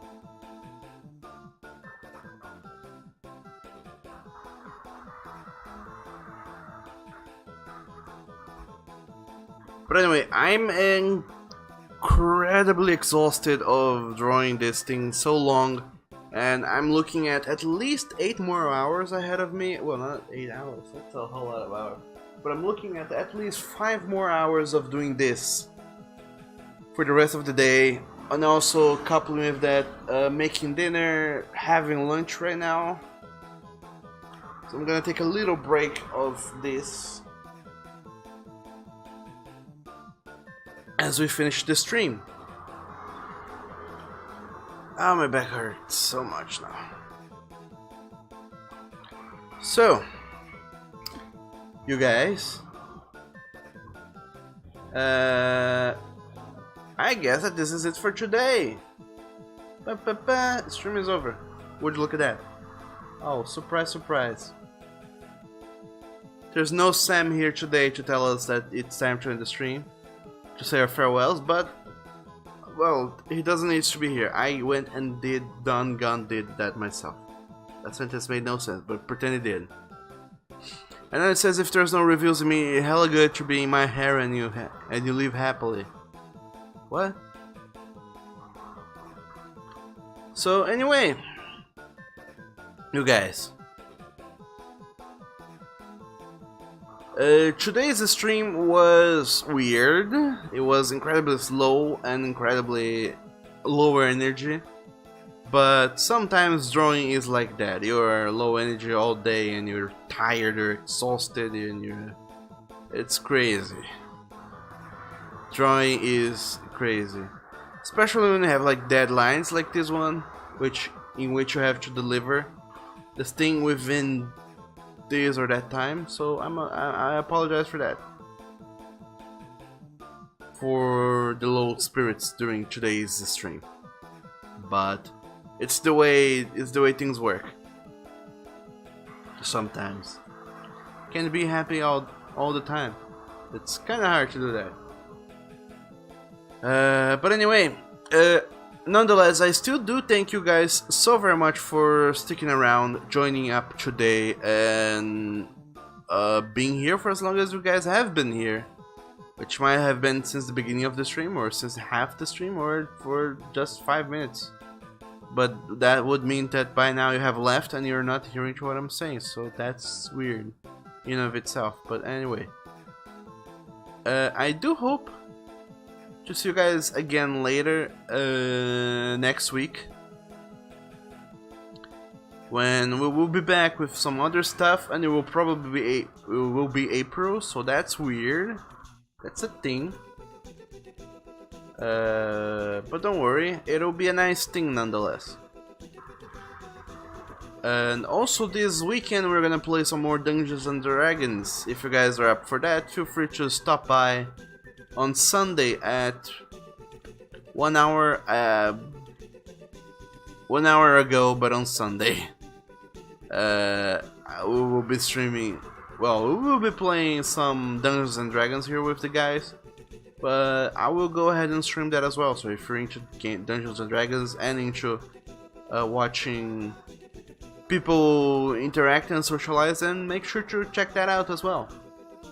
Other than that, down below there's a link to my Twitter, to my Discord. Please do check out those things to see what the hell is going on with me when I'm not streaming.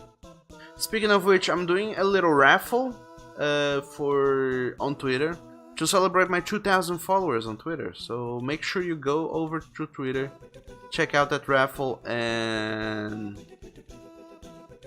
I don't know, maybe partake in it. I don't think it'll hurt that much. And also remember to spread the word. I'm a shy boy and I need you guys to do my marketing for me. But anyway, before we truly actually go, is there anything anyone else wants to say or wants to add on top of all the things I have said, which isn't much, and are the things I say mostly every day here? Because now's the time for you guys to come in and tell me all those things you have been holding yourselves all day long to say, but you couldn't say up until now. I'm sure there is something you guys want to say.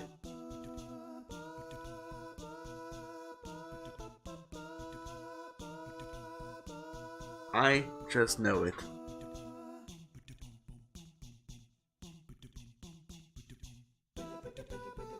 Because if you do, you know, now would be the bestest, the greatest, deliciousest time to go and say those things.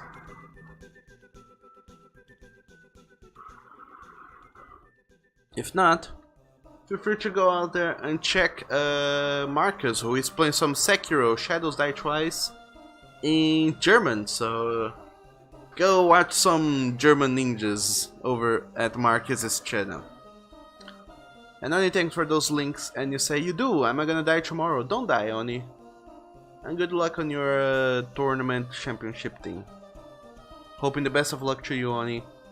Well, me and everyone else, I think everybody is cheering for you. So do go and have fun with that, and I'll be seeing you guys next time. Stay awesome, everyone. Bye bye.